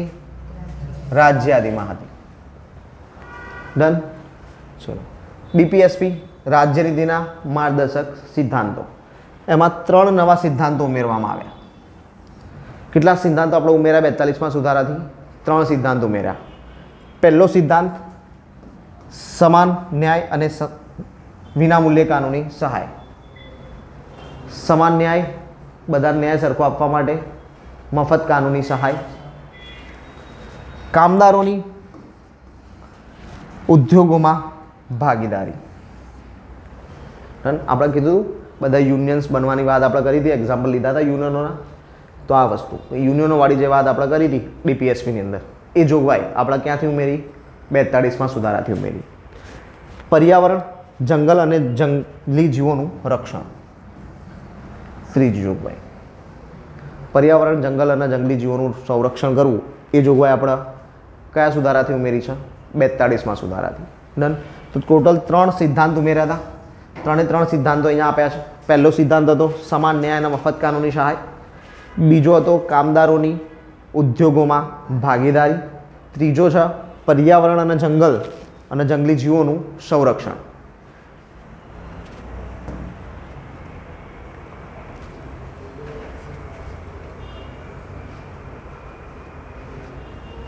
લોકસભા અને વિધાનસભાનો કાર્યકાળ 5 વર્ષથી વધારીને કેટલો કરી દીધો? 6 વર્ષ. ક્લિયર છે? આપણે નક્કી કરેલું છે કે ભાઈ 5 વર્ષની અંદર નવી વિધાનસભા આવી જોઈએ. દર 5 વર્ષ પૂરા થાય એટલે નવી લોકસભા આવી જોઈએ. નક્કી કરીને મૂક્યું છે આપણે ભણ્યા ત્યારે બી જોયું હતું કે દર 5 વર્ષે ઇલેક્શન કમ્પલસરી કરવાનું છે, ચૂંટણી પંચ એનું આયોજન કરવાનું છે. તો હવે 5 વર્ષનો કાર્યકાળ કેટલા વર્ષનો કરી દીધો? 6 વર્ષનો. એટલે હવે લોકસભા કેટલા વર્ષ ચાલશે? 6 વર્ષ. વિધાનસભા કેટલા વર્ષ ચાલશે? 6 વર્ષ.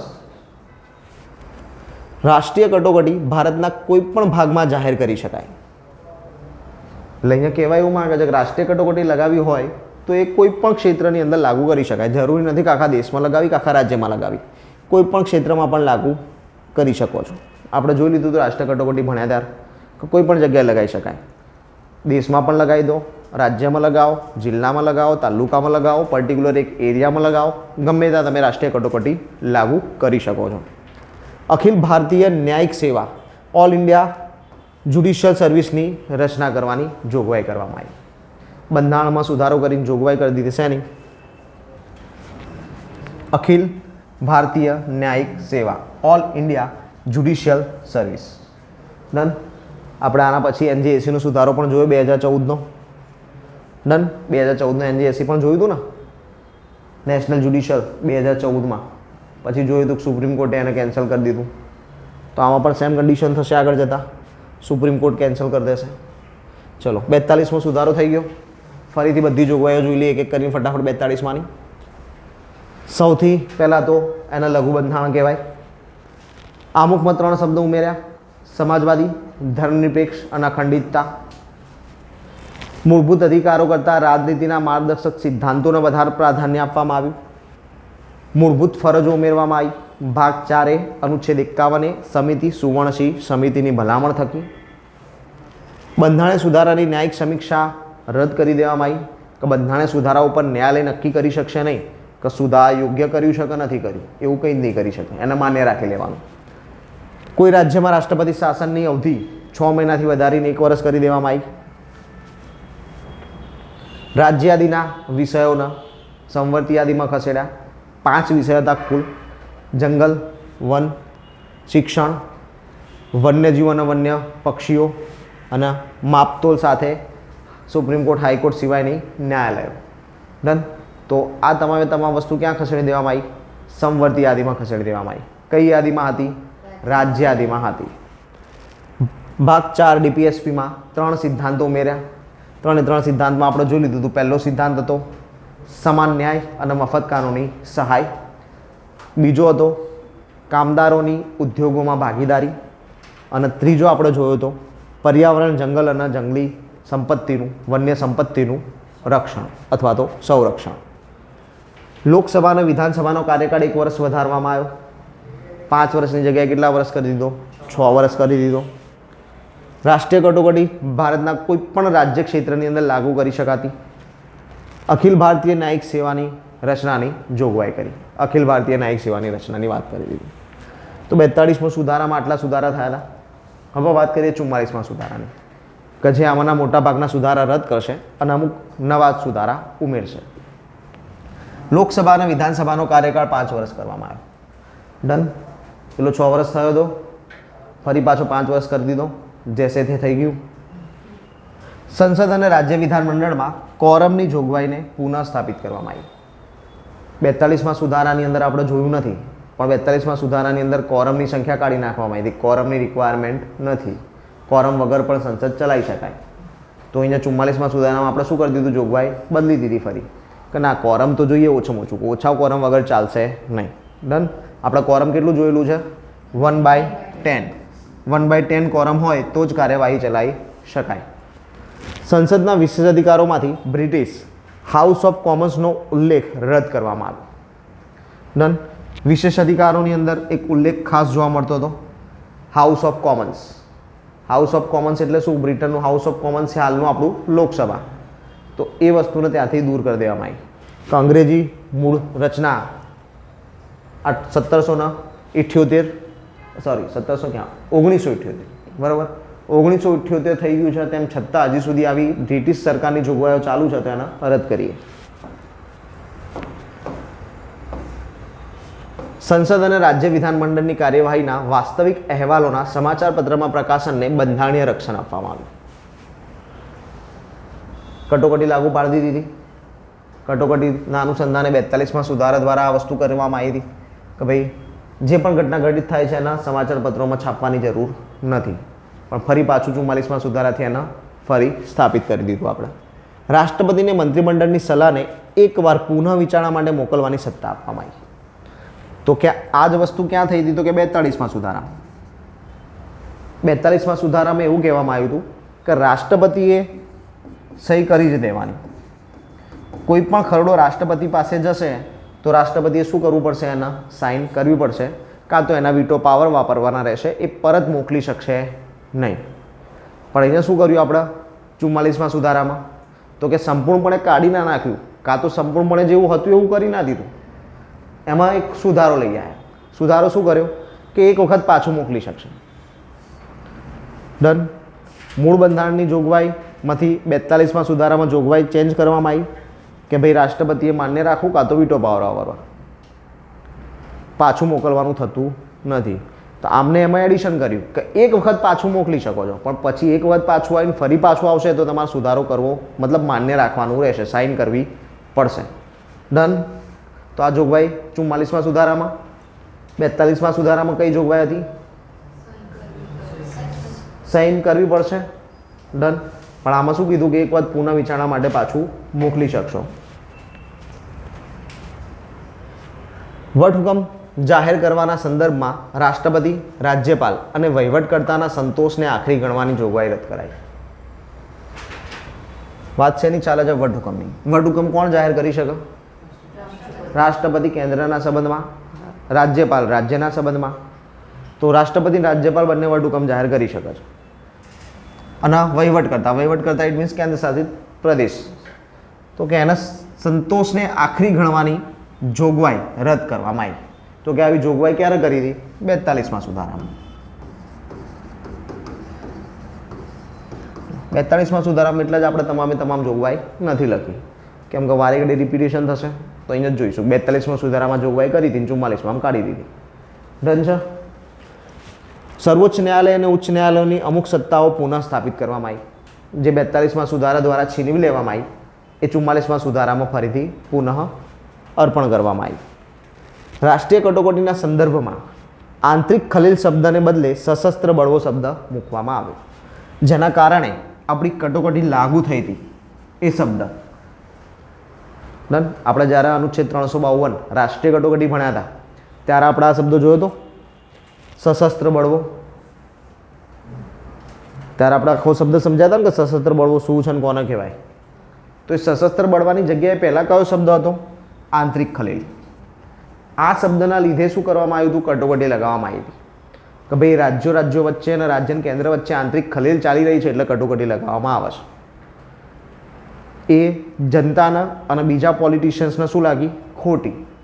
એટલે બાકી બધાએ શું કર્યું કે ભાઈ ના આ ખોટું છે તો આને બદલવું જરૂરી છે.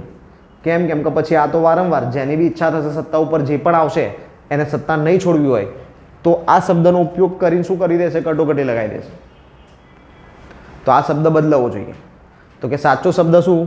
સશસ્ત્ર બળવો. એટલે આપણે 44માં સુધારાની અંદર અનુચ્છેદ 352માં સુધારો કર્યો અને રાષ્ટ્રીય કટોકટીની અંદર આંતરિક ખલેલ શબ્દની જગ્યાએ સશસ્ત્ર બળવા શબ્દનો પ્રયોગ કર્યો. સશસ્ત્ર બળવો શબ્દ આપણે પાછલા અનુચ્છેદ 352 વાળા સેક્શનમાં બહુ સારી રીતે સમજી લીધો છે, એટલે એની પાછળ આપણે હાલ ટાઈમ નહીં બગાડતા. રાષ્ટ્રપતિ રાષ્ટ્રીય કટોકટી મંત્રીમંડળની માત્ર લેખિત સલાહથી જ જાહેર કરી શકશે તેવી જોગવાઈ કરાઈ. કેમ 44માં સુધારાથી આવી સ્પેસિફિક જોગવાઈ કેમ કરી? કેમ કે આગળ જ રાષ્ટ્રીય કટોકટી લગાવી હતી ત્યારે કોઈ લેખિત જોગવાઈ કરવામાં આવી નથી, એટલે અહીંયા ફિક્સ કર્યું. કેમ કે આપણે જાણીએ છીએ કે જે કટોકટી લાગી હતી ફક્ત ને ફક્ત પ્રધાનમંત્રીના કહેવાથી લાગી ગઈ હતી. તો અહીંયા સ્પેસિફાય કર્યું કે ના, એકલા પ્રધાનમંત્રીના કહેવાથી ના લાગવી જોઈએ, મંત્રીમંડળના કહેવાથી લાગવી જોઈએ. હવે પાછો એમાં પ્રોબ્લેમ એ જ થાય ને કે ભાઈ પ્રધાનમંત્રી કહે છે ઇટ મીન્સ કે મંત્રીમંડળે એને કીધું છે. તો કે ના, એવું કંઈ ના જોઈએ, આપણે લેખિતમાં આપી દો. બધા લેખિતમાં મંત્રીઓ કહે કે હા અમારે રાષ્ટ્રીય કટોકટી લગાવી છે, બંધારણીય કટોકટી લગાવી છે કે નાણાકીય કટોકટી લગાવી છે, તો ઓકે ડન. પણ હોવી શું જોઈએ? લેખિત.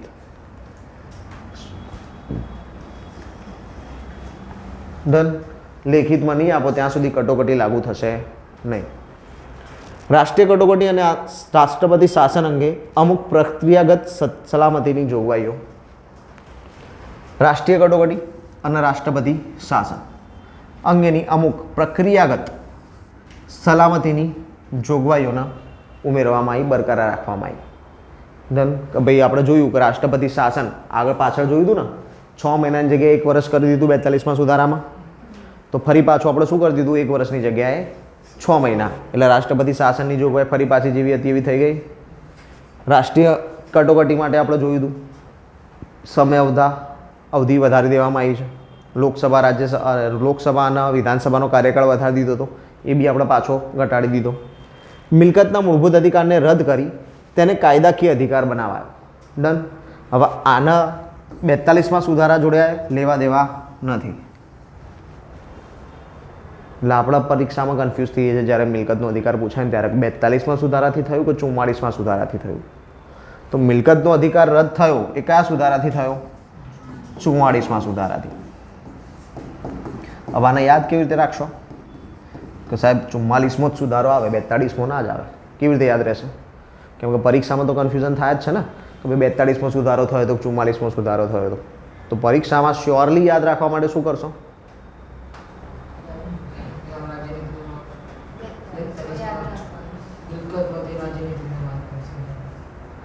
એ મૂળભૂત અધિકારો હતા, બરોબર. મિલકતનો અધિકાર મૂળભૂત અધિકારમાંથી રદ કરી લીધો છે અહીંયા.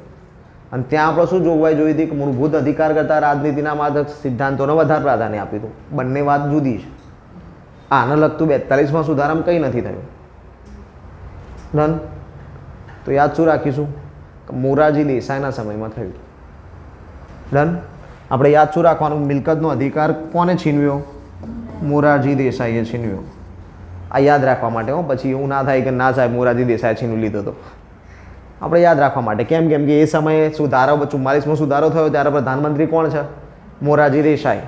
તો આપણે એ યાદ રાખવા માટે થઈને કરીએ છીએ કે ભાઈ મોરારજી દેસાઈના સમયમાં મૂળભૂત અધિકારોમાંથી આપણો એક અધિકાર મિલકતનો, સંપત્તિનો દૂર કરી દેવામાં આવ્યો. 7 અધિકારમાંથી 6 અધિકાર કરી દેવામાં આવ્યા. ડન. તો એ કોના સમયમાં થયું હતું? મોરારજી દેસાઈના સમયમાં. મોરારજી દેસાઈનો સમયગાળો એટલે કયો? 1978. તો કે 1978માં જે સુધારો થયો હોય એમાં જોગવાઈ આવે. તો 1978માં કયો સુધારો થયો? 44મો. તો આપણે સીધું 44 યાદ નહીં રાખવાનું, ગોળ ફરીને 44 યાદ રાખવાનું. જો તમને સીધું યાદ રહી જાય તો વેલ એન્ડ ગુડ છે, નો પ્રોબ્લેમ. પણ મેં જોયું છે કે મોટા ભાગે પબ્લિકનો પ્રોબ્લેમ થાય છે. પરીક્ષામાં જ્યારે ક્વેશ્ચન આવે ત્યારે એક માઇન્ડમાં ડાઉટ ક્રિએટ થતો જ હોય છે કે 42 આવશે કે 44 આવશે. તો આપણે સોલ્યુશન શું યાદ રાખશું? મોરારજી દેસાઈ સાહેબ. મોરારજી દેસાઈ સાહેબે આપણી જોડેથી મિલકતનો અધિકાર છીનવ્યો છે. મોરારજી દેસાઈ સાહેબ પ્રધાનમંત્રી કયા વર્ષે હતા? 78માં. 78ના વર્ષમાં કયો સુધારો થયો તો 44મો. તો 44માં સુધારાથી મૂળભૂત અધિકારો છીનવાઈ ગયા. મીન્સ છીનવાઈ તો ગયા નહીં, મૂળભૂત અધિકારની જગ્યાએ કયો અધિકાર થઈ ગયો? કાનૂની અધિકાર. ડન. એમને કાનૂની અધિકાર કરી દીધો આપણો. રાષ્ટ્રીય કટોકટી વખતે અનુચ્છેદ 20 અને 21 મોકૂફ કરી શકાશે નહીં. ફિક્સ કરી દીધું કે તમે કોઈ પણ કટોકટી લગાવશો, અનુચ્છેદ 20 અને 21 મોકૂફ કરી શકાય નહીં. અનુચ્છેદ 20 શું હતો?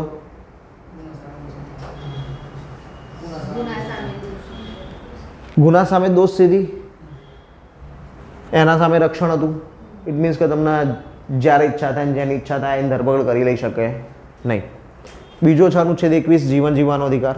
તો કે તમારા જીવન જીવવાના અધિકારની અંદર આપણે જોયું હતું ઓલમોસ્ટ બધા જ અધિકાર એની અંદર સમાવેશ થઈ ચૂકેલા છે.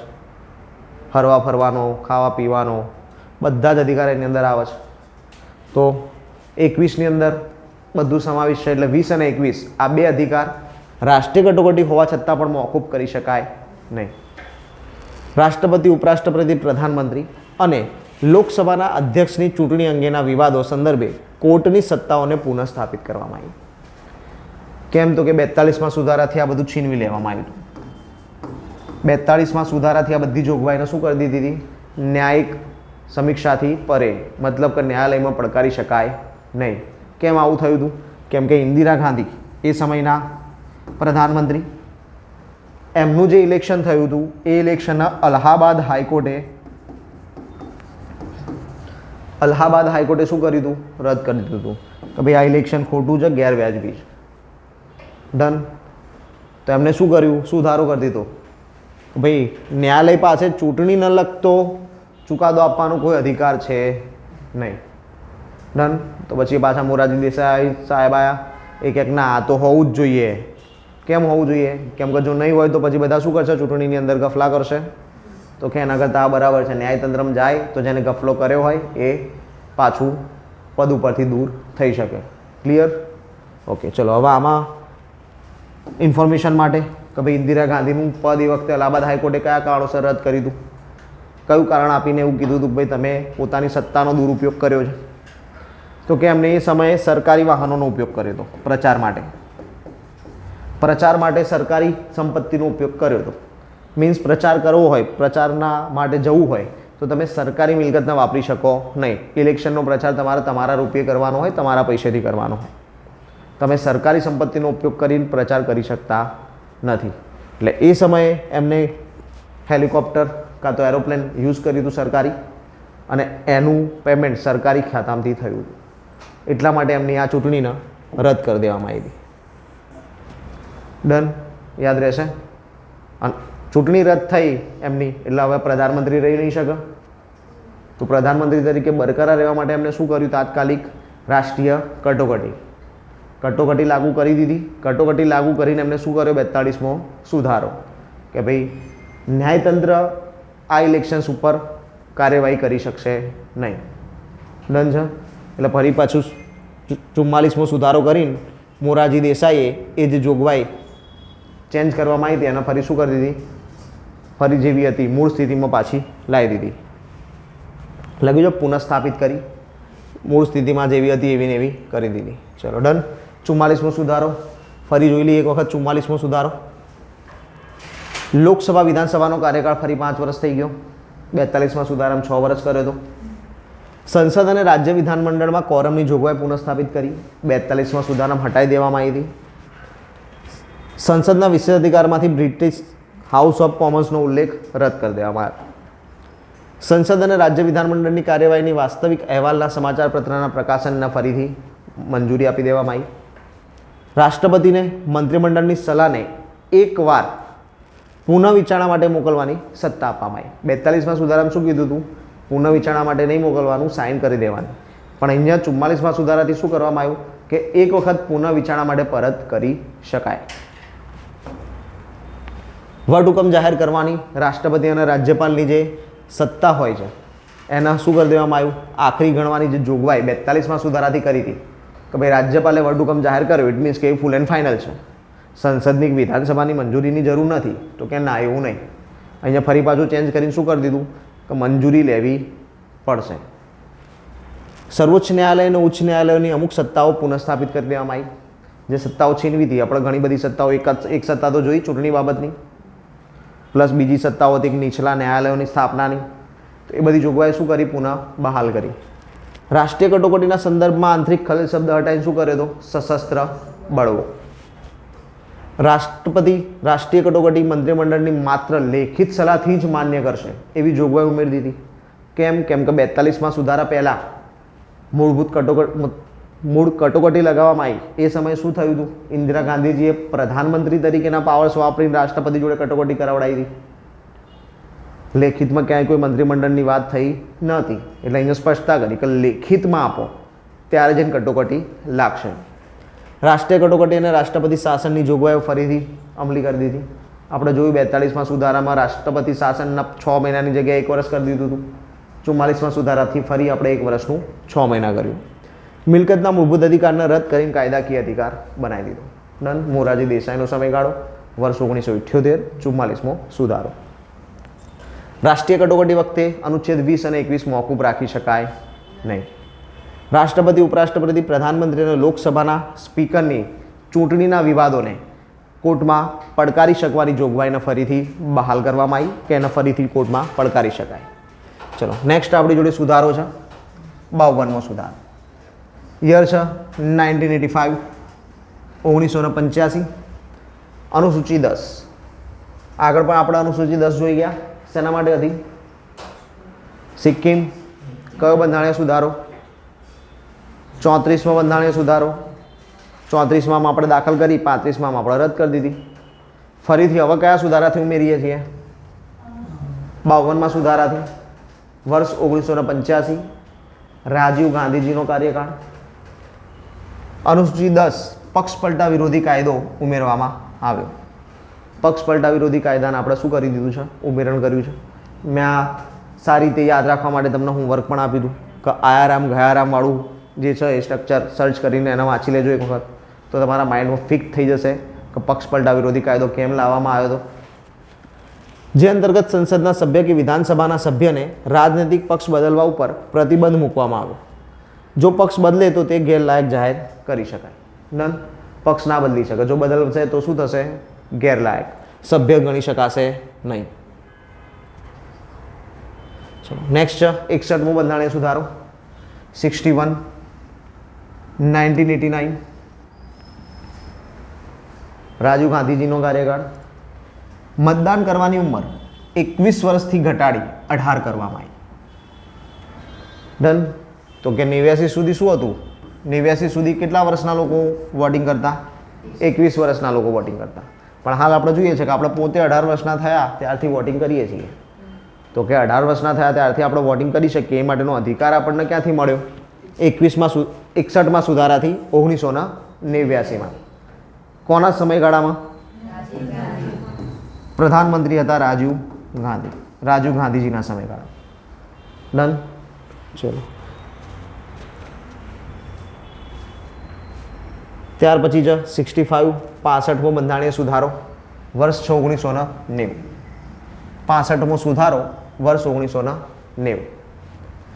SC અને ST અનુસૂચિત જાતિ અને અનુસૂચિત જનજાતિ માટે બહુસદસ્ય રાષ્ટ્રીય આયોગની સ્થાપના કરવામાં આવી. એક કરતાં વધુ સદસ્ય આપણે વાત કરી હતી જ્યારે ચલાવ્યું ત્યારે. જ્યારે આપણે ચલાયા આયોગ ત્યારે આપણે વાત કરી હતી ને કે 1990 પહેલાં ખાલી એક જ સદસ્ય હતો. પછી આપણે ચલાવ્યું 2003માં એને 2 ભાગ કરી દીધા, 2ને જુદા કર્યા. તો 1990 સુધી ફક્ત એક જ સભ્ય હતો. પણ 1990 પછી શું કર્યું? બહુસભ્ય, એટલે એક કરતાં વધારે સભ્ય એડ થયા. અને પછી આપણે 2003માં જઈને શું કરીએ છીએ? SC કમિશન ને ST કમિશનના જુદું કરીએ છીએ. તો 65માં સુધારાથી શું કર્યું હતું? સભ્ય સંખ્યામાં વધારો. 69મો સુધારો. 69. વર્ષ છે 1991. દિલ્હી રાષ્ટ્રીય રાજધાની ક્ષેત્ર NCR નેશનલ કેપિટલ રિજન. દિલ્હીના નેશનલ કેપિટલ રિજન રાષ્ટ્રીય રાજધાની પ્રદેશ ઘોષિત કરવામાં આવ્યો. 70 સભ્યવાળી વિધાનસભા અને 7 સદસ્યની મંત્રી પરિષદની રચનાની જોગવાઈ કરવામાં આવી. ડન. એની વિધાનસભા કેટલા સભ્યોની રહેશે? 70 સભ્યોની રહેશે. પણ મંત્રી પરિષદ કેટલા સભ્યોની રહેશે? 7 સભ્યોની રહેશે. આવું ક્યાં આપ્યું આપણે? 69 69મો બંધારણીય સુધારો 1991. દિલ્હીના કયા પ્રદેશ તરીકે જાહેર કર્યું? રાષ્ટ્રીય રાજધાની ક્ષેત્ર.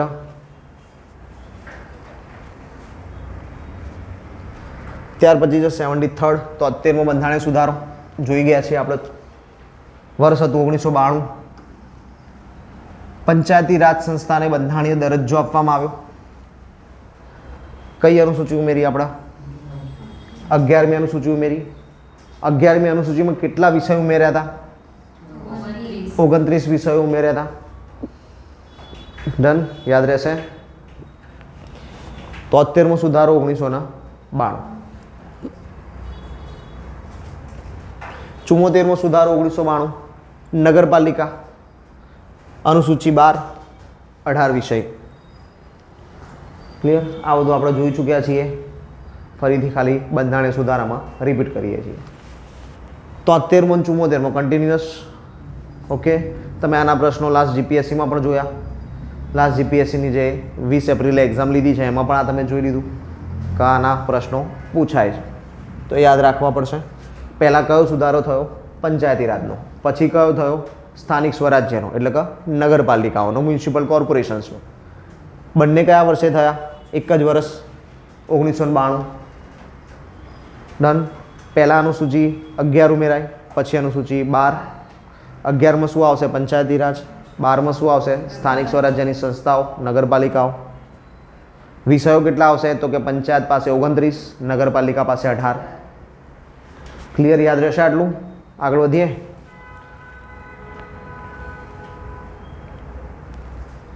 સિત્યોતેરમો બંધારણીય સુધારો 77. અનુસૂચિત જાતિ અને જનજાતિને નોકરી મળ્યા બાદ પ્રમોશનની બાબતમાં પણ આરક્ષણ પ્રાપ્ત થયું. ડન.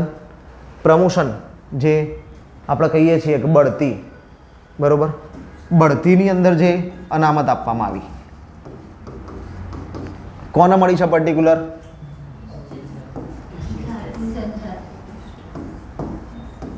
બે કોમ્યુનિટીના પ્રમોશન એટલે કે બઢતી માટે પણ અનામત પ્રાપ્ત થયેલી છે. ડન. કે પ્રમોશનમાં પણ અનામત મેળવી શકાય. હાલાકી જરૂરિયાત શેની હોવું જોઈએ? પ્રમોશનમાં અનામત કયા કારણોસર મળશે? કે જો ઉપર મહેકમ ખાલી હશે તો. પછી જરૂરી નથી કે કીધું કે પ્રમોશનમાં અનામત આપવાની એટલે મસ્ટ બી એવું નહીં, મહેકમ પણ જોવાનું રહેશે. 84મો સુધારો 2001. લોકસભા અને રાજ્યસભાની બેઠકોના પુનઃ નિર્ધારણને આગામી 25 વર્ષ, કેટલા વર્ષ માટે સ્થાયી કર્યું છે? 25 વર્ષ માટે, એટલે કે 2026 સુધી સ્થગિત કરી દેવાય. આની પહેલાં બી આવા સુધારા કરતા રહ્યા છીએ, પણ છેલ્લા સુધારાથી આપણે કામ છે. કેમ? કેમ કે આપણે જોયું હવે આપણે નવું સંસદ ભવન બનાવી દીધું, સેન્ટ્રલ વિસ્ટા પ્રોજેક્ટ. 2029ના ઇલેક્શનની અંદર હવે નવી સભ્ય સંખ્યા સાથે આપણે ઇલેક્શન કરીશું અને સંપૂર્ણ સંસદની નવી સભ્ય સંખ્યાના સંસદમાં બેસાડીશું. તો એ વસ્તુ ક્યારે થાય છે? 2001માં. શું કરવામાં આવ્યું છે? લોકસભા અને રાજ્યસભાની બેઠકોના પુનઃ નિર્ધારણને, મતલબ કે એક સીટ ઉપર કેટલી પોપ્યુલેશન રહેશે, એક સીટ માટે કેટલી વસ્તી, આનું જે નિર્ધારણ છે એને કયા વર્ષ માટે સ્થગિત કરી દીધું? 2026ના વર્ષ માટે સ્થગિત કરી દીધું. તો કે કયા વર્ષનું હતું? તો 1971નું હતું. કઈ વસ્તીના આધારે ચાલવાનું હતું? 1971ની વસ્તી. ક્યાં સુધી ચાલવાનું હતું? 2001 સુધી ચાલવાનું હતું. એટલે આપણે શું કર્યું? 2001ની અંદર ફરી સુધારો કર્યો અને એને ક્યાં સુધી લંબાઈ દીધું? 2026 સુધી લંબાઈ દીધું. ડન. હવે આમાં શું 1971માં 1971થી તો વસ્તી કન્ટિન્યુઅસ વધી રહી છે ને, તો આપણે 1971નું શું કર્યું? ખાલી સીટો નક્કી રાખી. 1971ની જે સીટ છે એ ફાઇનલ 545 552 જે સીટ આપણે નક્કી કરી લોકસભાની એ ઓકે છે, એ ડન છે. એમાં સુધારો નહીં કરવાનો. તો કે શેમાં સુધારો કરવાનો? એક સીટ ઉપર જેટલી વસ્તી રાખવાની છે એમાં સુધારો કરો. વસ્તી તો કન્ટિન્યુઅસ વધી રહી છે ને, તો એક સીટ ઉપર પહેલાં 10 લાખ વસ્તી હોય તો એની પાછળ વસ્તી વધી ગઈ છે તો 12 લાખ કરતો. ક્લિયર? આ ક્યાં સુધી ચલાવવાનું? 26 સુધી. આવતા વર્ષે આવી જશે 26. આપણે જોઈએ છીએ કોરોનાના કારણે જે આપણી ઇલેક્શન મતલબ જે વસ્તી ગણતરીની પ્રક્રિયા હતી એ પાછળી પડી હતી. તો હવે આપણે 2026 સુધીમાં નક્કી કરેલું છે કે વસ્તી ગણતરી પૂર્ણ કરવાના છીએ. તો 2026 સુધીમાં વસ્તી ગણતરી પૂર્ણ કરીને આપણે વસ્તી ગણતરીના આંકડા આપી દઈશું. એના આધારે નવા સીમાંકન આયોગનો રિપોર્ટ આવશે અને નવા સીમાંકન આયોગના આધારે નવી જનસંખ્યા પ્રમાણે એક સીટ કેટલી વસ્તી ઉપર રહેશે એના આધારે નવી સીટોની સંખ્યા જાહેર કરવામાં આવશે. ડન. હવે શું થશે? અત્યાર સુધી આપણે શું કરતા હતા? સીટને ફિક્સ કરી દીધી હતી, વસ્તી બદલતા હતા. હવે આપણે શું કરીશું? વસ્તી ફિક્સ કરીને સીટની સંખ્યા બદલી નાખશું એક વખત, અને પછી એ બદલ્યા પછી ફરી એને પાછું ફિક્સ કરી દઈશું કે ભાઈ હવે આ સીટો આટલા સમયગાળા માટે ફિક્સ. ડન. કેમ કે દર 5 વર્ષે સેન્ટ્રલ વિસ્ટા પ્રોજેક્ટથી સંસદ ભવન તો બનાવાય નહીં, તો આપણે એના એ રીતે આગળ વધારવું પડશે. ચલો 86મો સુધારો 2002 અનુચ્છેદ 21A 6 થી 14 વર્ષના બાળકોના મફત અને ફરજિયાત શિક્ષણ. ડન. ઉંમર કેટલી રાખવામાં આવી? 6 થી 14 વર્ષ. શિક્ષણનો અધિકાર પ્રાપ્ત કરાયો.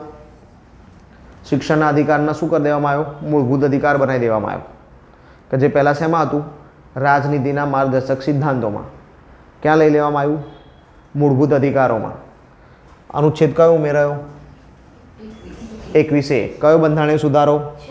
86મો. વર્ષ કયું છે? 2002. સાથે આ જ વસ્તુને એટલે કે 6 થી 14 વર્ષના બાળકના ફરજિયાત શિક્ષણના 11મી મૂળભૂત ફરજ તરીકે ઉમેરવામાં આવી. તો ફરી પાછું આપણે પાછળ જઈએ. મૂળભૂત ફરજ કયા સુધારાથી ઉમેરી હતી આપણે?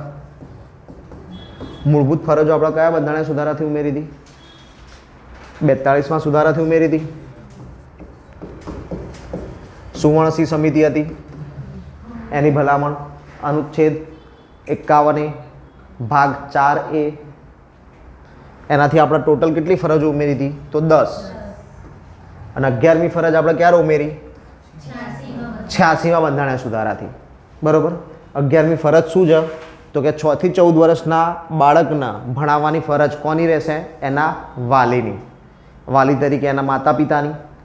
માતા પિતા ના હોય એવા સંજોગોમાં જે પણ એનું પાલન પોષણ કરતા હોય એ લોકોની.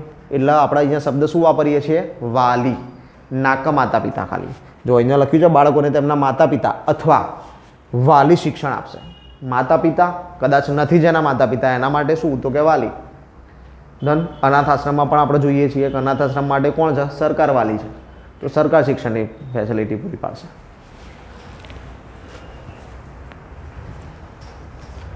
નેક્સ્ટ 89મો સુધારો 2003.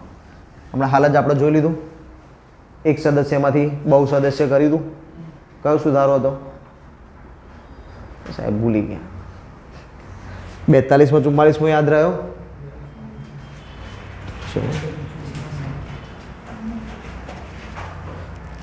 ફરીથી વંચાઈએ તમને. 77મો સુધારો 1995 અનુસૂચિત જાતિ અને જનજાતિને નોકરીમાં આરક્ષણ. આની પહેલાં શું કર્યું હતું? એક સભ્યમાંથી બહુ સભ્ય.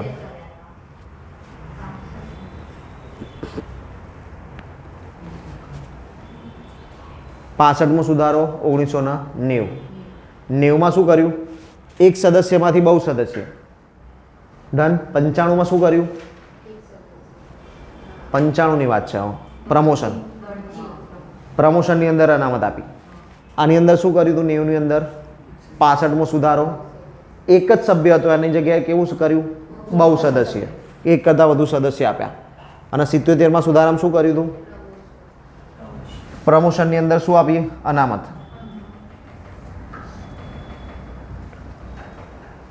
ડન.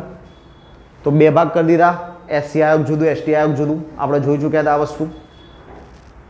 રાષ્ટ્રીય અનુસૂચિત જાતિ આયોગ અનુચ્છેદ 338. રાષ્ટ્રીય અનુસૂચિત જનજાતિ આયોગ અનુચ્છેદ 338A. ડન. એના પછી આપણે જોયું હતું અનુચ્છેદ 340 અન્ય પછાત વર્ગો માટેનો આયોગ અનુચ્છેદ 340. ચલો નેક્સ્ટ છે 91મો સુધારો. હવે આ સુધારો તો યાદ રહેશે ને કે ભાઈ આ ભૂલી જશો. 65 શું થયું? એક સભ્યમાંથી બહુ સદસ્ય. 77માં આપણે શું કર્યું? SC ST માટે પ્રમોશનમાં અનામત આપી. 89માં સુધારામાં શું કર્યું? 2 આયોગના જુદા કર્યા.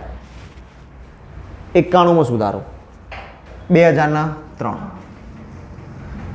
શું લાભ લઈશું હવે આપણે અહીંયા? મંત્રીઓનું આપણે વાત થઈ હતી 1991 થી 1995 સુધીના સમયગાળાની અંદર પ્રધાનમંત્રીઓમાં વિખવાદ જોવા મળ્યા. કોઈ સંપૂર્ણ બહુમતી સાથે નહોતું આવતું. તો એના કારણે શું થતું હતું? અલગ અલગ પક્ષને જોડવા પડે બહુમતી મેળવવા માટે. તો હવે અલગ અલગ પક્ષ શું કરશે? માંગણી કરશે કે મને પણ મંત્રીપદ આપો. હવે દરેક પક્ષને મંત્રીપદ આપીશું તો મંત્રીમંડળની સંખ્યા કેટલી મોટી થઈ જશે? તો આવું થતું રહ્યું. મેક્સિમમ મંત્રીમંડળ આવતું રહ્યું. ઘણા બધા લોકોને અલગ અલગ પદ આપી દીધા. તો હવે એના કારણે શું કરવામાં આવ્યું? 2003માં એ વસ્તુ ઉપર ફોકસ કર્યો કે આવું તો ક્યાં સુધી ચલાવીશું? તો એક લિમિટ બાંધો કે આ લિમિટથી વધારે ના હોવો જોઈએ. એટલા માટે આપણે શું લિમિટેશન્સ નક્કી કરી? 15%.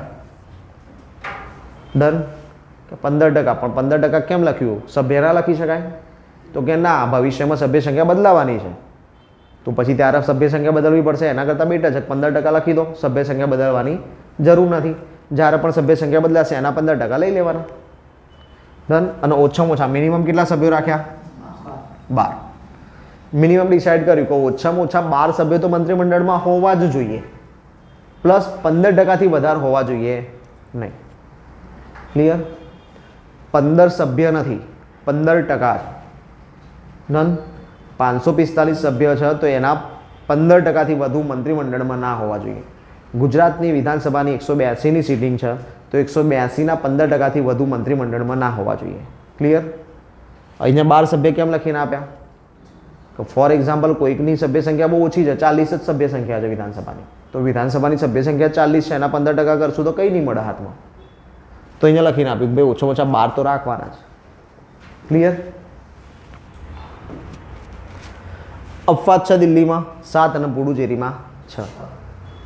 7 સભ્ય અને 6 સભ્ય મંત્રીમંડળમાં. મંત્રીમંડળમાં કેટલા સભ્યો છે? 7. મંત્રીમંડળમાં કેટલા સભ્ય છે? 6.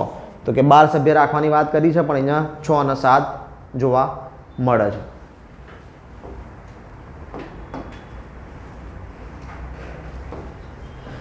નેક્સ્ટ છે 97મો સુધારો 2011. સહકારી મંડળી રચવાની સ્વતંત્રતા. અનુચ્છેદ 19C. સહકારી મંડળી બનાવવાની સ્વતંત્રતા આપી દેવામાં આવી. ડન. ભાગ 9B. 9B. આ 43B નથી. હા, 43B રાજનીતિના માર્ગદર્શક સિદ્ધાંત આપ્યા છે એટલે ભાગ 9B. અહીંયા 243 ZG પછી ZH થી આપણે અહીંયા નવા અનુચ્છેદ ઉમેર્યા. ડન. ZG સુધી તો આપણે જોયું હતું નગરપાલિકાઓ મહાનગરપાલિકાઓ માટે. ZG પછી ZH થી નવું ઉમેરણ આવ્યું 9Bમાં. ડન.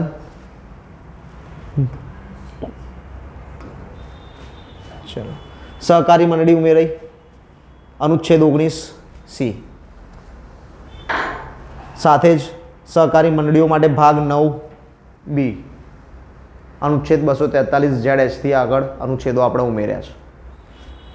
સહકારી મંડળીઓ સંબંધિત નવો DPSP અનુચ્છેદ 43B. ડન. તો સહકારી મંડળીઓ માટે 3 વસ્તુઓ થઈ. એક, અનુચ્છેદ મૂળભૂત અધિકારોની અંદર 19C, DPSPમાં 43B અને ભાગની અંદર 9B. તો ભાગ આખો એક ઉમેરાયો. મૂળભૂત અધિકારમાં પણ જોગવાઈ કરી અને રાજનીતિના માર્ગદર્શક સિદ્ધાંતોમાં પણ જોગવાઈ કરી. ડન. યાદ રહેશે? ચલો, 99મો સુધારો 2014. આપણે જોઈ ચૂક્યા છીએ 99મો સુધારો 2014. NJAC national judicial appointment commission. NJAC આપણે ચર્ચા કરી લીધી આની કે ભાઈ જે રીતે IAS IPS IFS માટે પરીક્ષાઓ યોજાય છે એવી જ રીતે જજીસ માટે પણ પરીક્ષાઓ યોજવી જોઈએ. એટલા માટે આપણે કમિશન બનાવ્યું NJAC. પણ સુપ્રીમ કોર્ટે શું કહી દીધું ના પાડી દીધી. સુપ્રીમ કોર્ટે આના ઉપર શું કરી દીધું છે? મનાઈ ફરમાઈ દીધી છે. ડન. સુપ્રીમ કોર્ટ તથા હાઈકોર્ટના ન્યાયાધીશોની નિમણૂક માટે કોલેજિયમ પ્રણાલીના સ્થાને એનજીએસ એટલે કે નેશનલ જ્યુડિશિયલ અપોઇન્ટમેન્ટ કમિશનને બંધારણીય દરજ્જો આપવામાં આવ્યો. પણ સુપ્રીમ કોર્ટે શું કીધું કે એનજીએસી નહીં ચલાવીએ, અમે ચલાવીશું શું? કોલેજિયમ. ડન. કેમ ના પાડી? મૂળભૂત સ્ટ્રક્ચરને ઇફેક્ટ કરે છે એવું કંઈ ના પાડી. કેમ? કેમ કે ન્યાયાલય શેમાં આવે છે? તો કે મૂળભૂત માળખામાં આવે છે. તમે મૂળભૂત માળખામાં ફેરફાર કરી શકતા નથી. આવું ક્યારે કહી દીધું છે? કેશવાનંદ ભારતી કેસમાં. તો અહીંયા ન્યાયાલયને મૂળભૂત માળખામાં મૂકેલી છે તો કે એમાં તમે સુધારો કરી શકશો નહીં.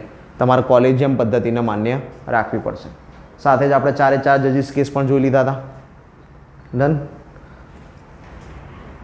પરંતુ સુપ્રીમ કોર્ટ દ્વારા 2015માં 4 જજીસ કેસમાં તેને અમાન્ય ગણવામાં આવ્યો.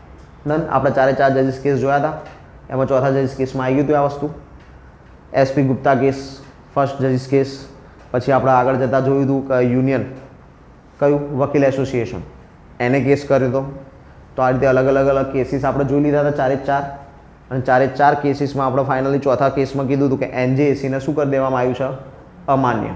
સાથે જ આપણે એવી વાત કરી હતી કે હવે મંત્રીમંડળને એક રિફરેશન લેટર આપવાની બી વાત કરી છે કે મંત્રીમંડળને જો આ જે નિમણૂક માટેની ભલામણ થઈ છે કોલેજિયમ પદ્ધતિ દ્વારા એમાં કંઈ વાંધા છે કે એમાં કંઈક સુઝાવ કરવા છે કે એમાં કંઈક બદલાવ કરવા છે તો મંત્રીમંડળ એમાં સુધારા વધારા કરીને રાષ્ટ્રપતિ થકી કોલેજિયમ સિસ્ટમને મોકલી આપી શકશે અને કોલેજિયમ એમાં સુધારા ઈચ્છશે તો કરશે, અધરવાઇઝ એની એ જ વસ્તુને પરત કરી શકશે અને બીજી વખત એમને માન્ય રાખવી પડશે. તો આ સિસ્ટમ આપણે આખી જોઈ લીધી હતી. આખે 4 જજીસ કેસ આપણે જોયા હતા. તો એમાં 4 જજીસ કેસની જે વાત છે એ થયું હતું એનજેએસીના કારણે અને એનજેએસી આવ્યું આપણી જોડે 99માં સુધારાથી. આપણે ત્યારે એ પણ વાત કરી હતી કે 2014માં નરેન્દ્ર મોદી સાહેબના જતાં જ એમને આ કામ કર્યું. 100મો બંધારણીય સુધારો 2016. ભારત અને બાંગ્લાદેશની જમીન સરહદના કરાર. વાત થઈ હતી અલગ ગામડાઓની કે ભાઈ આ બોર્ડર છે, આ રીતે ઈચ્છા થઈ એમ બનાવી દીધી. એના કારણે શું થયું કે એક ગામડું છે તો અડધું પાકિસ્તાનમાં, બાંગ્લાદેશમાં, અડધું ભારતમાં. એક ગામ છે તો કે અડધું ભારતમાં, અડધું બાંગ્લાદેશમાં. તો ડિફાઇન થવું જોઈએ પ્રોપર. હવે આ ગામવાળા વ્યક્તિને એના ગામમાં ફરવા માટે બી સરહદ બદલવી થઈ જાય ને. તો હવે માનો કે ભારતના કોઈ વ્યક્તિને બાંગ્લાદેશમાં જવું છે તો ઇઝી થઈ ગયું, એ ગામમાંથી પસાર થઈને જઈ શકે. બાંગ્લાદેશના કોઈક વ્યક્તિને આવવું છે તો એ બી ઇઝી થઈ ગયું. ડન. તો એના કારણે શું થયું હતું? ઘૂસણખોરીઓનું પ્રમાણ વધી રહ્યું હતું. તો એના કારણે આપણે શું કરવામાં આવ્યું? સરહદ ઉપર નિયંત્રણ ફિક્સ કે ભાઈ ગામની આપલે કરી લઈએ આપણે. એટલે શું? તો કે હવે બોર્ડર જ બદલી નાખીએ. આ બોર્ડરની રામાયણ છે તો કે આ બોર્ડર અહીંથી જ કરી દઈએ, આ ગામ ભારતમાં આપી દો, આ ગામ અમે તમને બાંગ્લાદેશમાં આપી દઈએ. તો આવી રીતે બોર્ડર નક્કી કરી લો એટલે આપણને ઝઘડા થવાની વાત રહે નહીં. ઝઘડા બી ના થાય પ્લસ ઘૂસણખોરી પણ ઘટે. ડન. હાલમાં જ આપણે જોઈ રહ્યા છીએ બાંગ્લાદેશી ઘૂસણખોરો માટે આપણે મુહિમ ચાલે છે અમદાવાદની અંદર. કયું મુહિમ છે? ચંદોળા તળાવ ડિમોલિશન. ચંદોળા તળાવનું ડિમોલિશન ચાલી રહ્યું છે છેલ્લા 2 દિવસથી. તો આ ડિમોલિશન ચંદોળા તળાવનું જે થઈ રહ્યું છે એમાં મૂળ શું છે? બાંગ્લાદેશી ઘૂસણખોરોના અનુસંધાને કામ કરી રહ્યા છીએ. પ્લસ ચંદોળા તળાવનું ડેવલપમેન્ટ કરવું છે. એના ડેવલપમેન્ટનો પ્રોજેક્ટ ક્યારનો ખોરંભે ચડેલો છે. ચંદોળા તળાવ કાંકરિયા તળાવ કરતાં પણ મોટું તળાવ છે. તો એનું ડેવલપમેન્ટ થશે તો કાંકરિયા તળાવની જેમ જે પ્રસિદ્ધિ છે કદાચ ચંદોળા તળાવ પણ મળી શકે, પર્યટન અમદાવાદની અંદર વધી શકે. તો આ બધા કોન્સેપ્ટને જોઈને આ કાર્યવાહી કરવામાં આવેલી છે. ડન. તો યાદ રાખશું ભારત બાંગ્લાદેશ જમીની સરહદ કરાર કયા સુધારાથી? 100મા સુધારાથી. કયા વર્ષે? 2016માં. પછી જે 101મો સુધારો 2017. 101 2017માં થયો. GST goods and service tax અનુચ્છેદ 216A ઉમેરવામાં આવ્યો. સંસદ વિધાનમંડળની અંદર જીએસટી સંબંધિત કાયદો બનાવવાની સત્તા પ્રોવાઈડ થઈ. ડન. લાગુ ક્યારથી કર્યો આપણે એના? 1 જુલાઈ 2017. તમને હોમવર્ક આપ્યું હતું કે અડધી રાત્રે કેટલી વખત મળી છે. એ અડધી રાત્રે સંસદ મળી હતી એ પૈકીની એક ઘટના આ છે. 1 જુલાઈ 2017. કોણે લાગુ કરાવડાવ્યું હતું? બે વ્યક્તિ ભેગા થયા હતા, પીએમ અને પ્રેસિડેન્ટ. પીએમ કોણ હતા? નરેન્દ્રભાઈ મોદી. પ્રેસિડેન્ટ કોણ હતા? પ્રણવભાઈ મુખર્જી. ડન. આ બંને સાથે મળીને શું કર્યું હતું? જીએસટી અમલી બનાવ્યું હતું, અડધી રાત્રે સંસદ બોલાવી. એટલે 1 જુલાઈ 2017ના રોજથી આપણે શું અમલી બનાવ્યું છે? જીએસટી. કયો સુધારો? 101 2017. 102માં સુધારો NCBC, national commission for backward class. આ પણ આપણે જોઈ ચૂક્યા હતા. National commission for backward class અનુચ્છેદ 338B. 340માં તો શું હતું? અન્ય પછાત વર્ગ. ડન. આ જ છે સામાજિક અને શૈક્ષણિક રીતે પછાત વર્ગોના રાષ્ટ્રીય આયોગ એનસીબીસી. ત્યાર પછી છે 103મો સુધારો EWS, economic weaker section. EWS economic weaker section સુધારો છે 103મો 2019. 10% અનામત આપવામાં આવી. કઈ જગ્યાએ આપી? તો કે શૈક્ષણિક સંસ્થાના નોકરી, શૈક્ષણિક સંસ્થાના સરકારી નોકરીની અંદર આ લાભ એમના આપવામાં આવ્યો. કયો અનુચ્છેદ હતો? 15(6) અને 16(6).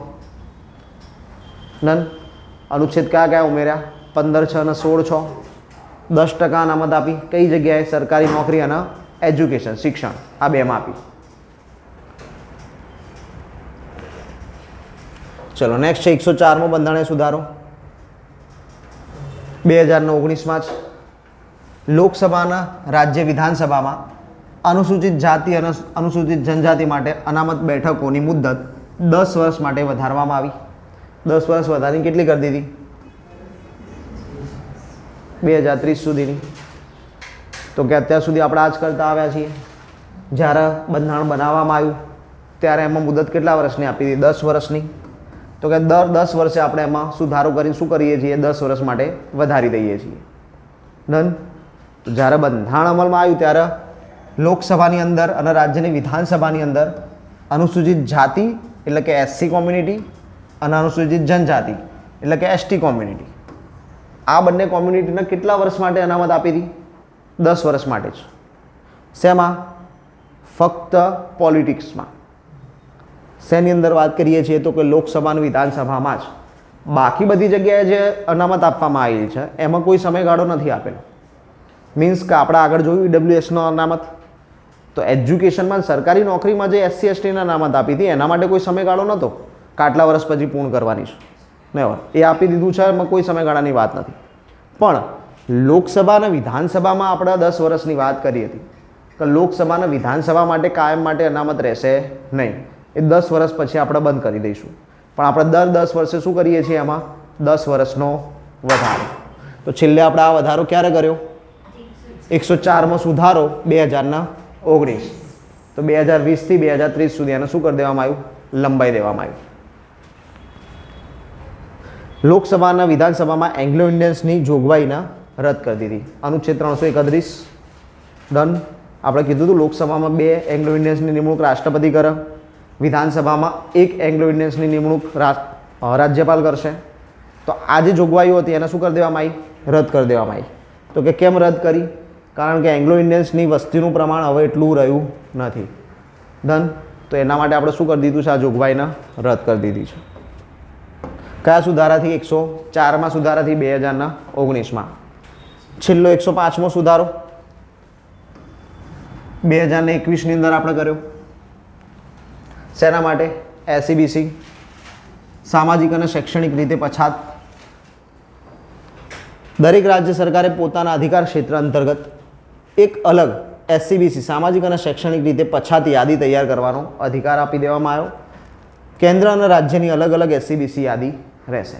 ડન. પહેલાં શું થતું હતું? એક જ યાદી રહેતી હતી કેન્દ્રની. હવે શું કર્યું? કેન્દ્રએ રાજ્યને પણ સત્તા આપી દીધી કે ભાઈ એ પોતપોતાની એસસીબીસી કોમ્યુનિટીની એટલે કે સામાજિક અને શૈક્ષણિક રીતે પછાત વર્ગની યાદી રજૂ કરી શકે છે. ડન. એટલે હવે કેન્દ્ર અને રાજ્યની બંનેની એસસી બીસીની શું યાદીઓ કેવી રહેશે? અલગ અલગ, જુદી જુદી. જેવી રીતે પહેલાં એસસી અને એસટીની હતી જ, બરાબર. કેન્દ્ર અને રાજ્ય એસસી કોમ્યુનિટીના લિસ્ટ અને એસટી કોમ્યુનિટી લિસ્ટ પોતપોતાની રીતે જ નિભાવતું આવ્યું છે. આપણે જોયું હતું પણ ખરા કે અમુક એસસી કોમ્યુનિટીની જે જાતિ છે એ કદાચ ગુજરાતમાં અનામત મેળવતી હશે તો ઉત્તર પ્રદેશમાં ના પણ મેળવતી હોય. કેમ? કેમ કે ઉત્તર પ્રદેશનું પોતાનું લિસ્ટ અલગ છે એસસી કોમ્યુનિટી માટે, ગુજરાતનું પોતાનું લિસ્ટ અલગ છે. અને જ્યારે તમે કેન્દ્ર સરકારની વાત કરો છો ત્યારે કેન્દ્ર સરકારનું પોતાનું લિસ્ટ પાછું જુદું છે. ડન. તો એમ અહીંયા પણ એસસી બીસી માટે કરી દેવામાં આવ્યું કે હવે કેન્દ્રનું અને રાજ્યનું લિસ્ટ જુદું જુદું. ક્લિયર છે? ચલો, આટલે આપણો લેક્ચર પૂરો થયો. ડન. રિપીટેશન જરૂરી છે, કરતા રહેવું. ચલો આપણે હાલ ઇમ્પોર્ટન્ટ 2-4 વસ્તુ હમણાં જે ખાસ રિપીટ કરી દઈએ જોઈએ. પહેલાં તો એસસી એસટી વધારે પડતું આવ્યું. કેમ? કેમ કે એમાંથી વધારે ક્વેશ્ચન્સ આવે છે, વધારે પૂછાય છે. તો આપણે એની વાત કરીએ. 65માં સુધારામાં આપણે શું કર્યું? જે કમિશન છે એને એક સભ્યમાંથી કેવું કરી દીધું? બહુ સભ્ય કરી દીધું. 77માં સુધારામાં આપણે શું જોયું? એસસી એસટીના પ્રમોશનની અંદર પણ અનામત આપવામાં આવી. એના પછી આપણે શું જોયું નેક્સ્ટ? કયો સુધારો જોયો? અલગ કર્યું 2003માં કયા સુધારાથી કર્યું? આયોગ બદલ્યા ને 2 એસસી અને એસટી આયોગ જુદા કર્યા 2003ના વર્ષમાં. કયો સુધારો હતો? 93માં કે 89માં? 89માં સુધારા દ્વારા કર્યું. એના પછી છેલ્લે હમણાં હાલ જોયો ને 104 અનામત 10 વર્ષ માટે એક્સટેન્ડ કરી દીધી. ડન. ક્લિયર રહેશે આટલું? આ સિવાય 42માં 44માં સુધારો. 42માં 44માં સુધારાની જોગવાઈઓ ખાસ ધ્યાનમાં લેવાની કે 42માં શું કરવામાં આવ્યું હતું, 44માં એનો ફેરવીને શું કર્યું. ડન. તો મોટાભાગની જોગવાઈઓ તો શું કરી દેવામાં આવી? રદ. પણ એક જોગવાઈ આપણે જોઈ હતી કે રાષ્ટ્રપતિના સત્તા છીનવી લીધી હતી કે ભાઈ મંજૂરી આપવાની જ છે. એની જગ્યાએ શું કરવામાં આવ્યું કે એક વખત તમે પાછું મોકલી શકો છો. ક્લિયર? ડન. તો યાદ રહેશે આટલા સુધારાઓ બધાના? એક વખતમાં કદાચ 100% યાદ નહીં રહે તો આપણે એકથી વધુ વખત એનું શું કરવું પડશે? રિપીટેશન અને રિવિઝન. ત્યારે જઈને તમને યાદ રહી શકશે. ઓકે, ચાલો તો આટલે રાખીએ. જય હિન્દ, જય ભારત, જય જય ગરવી ગુજરાત.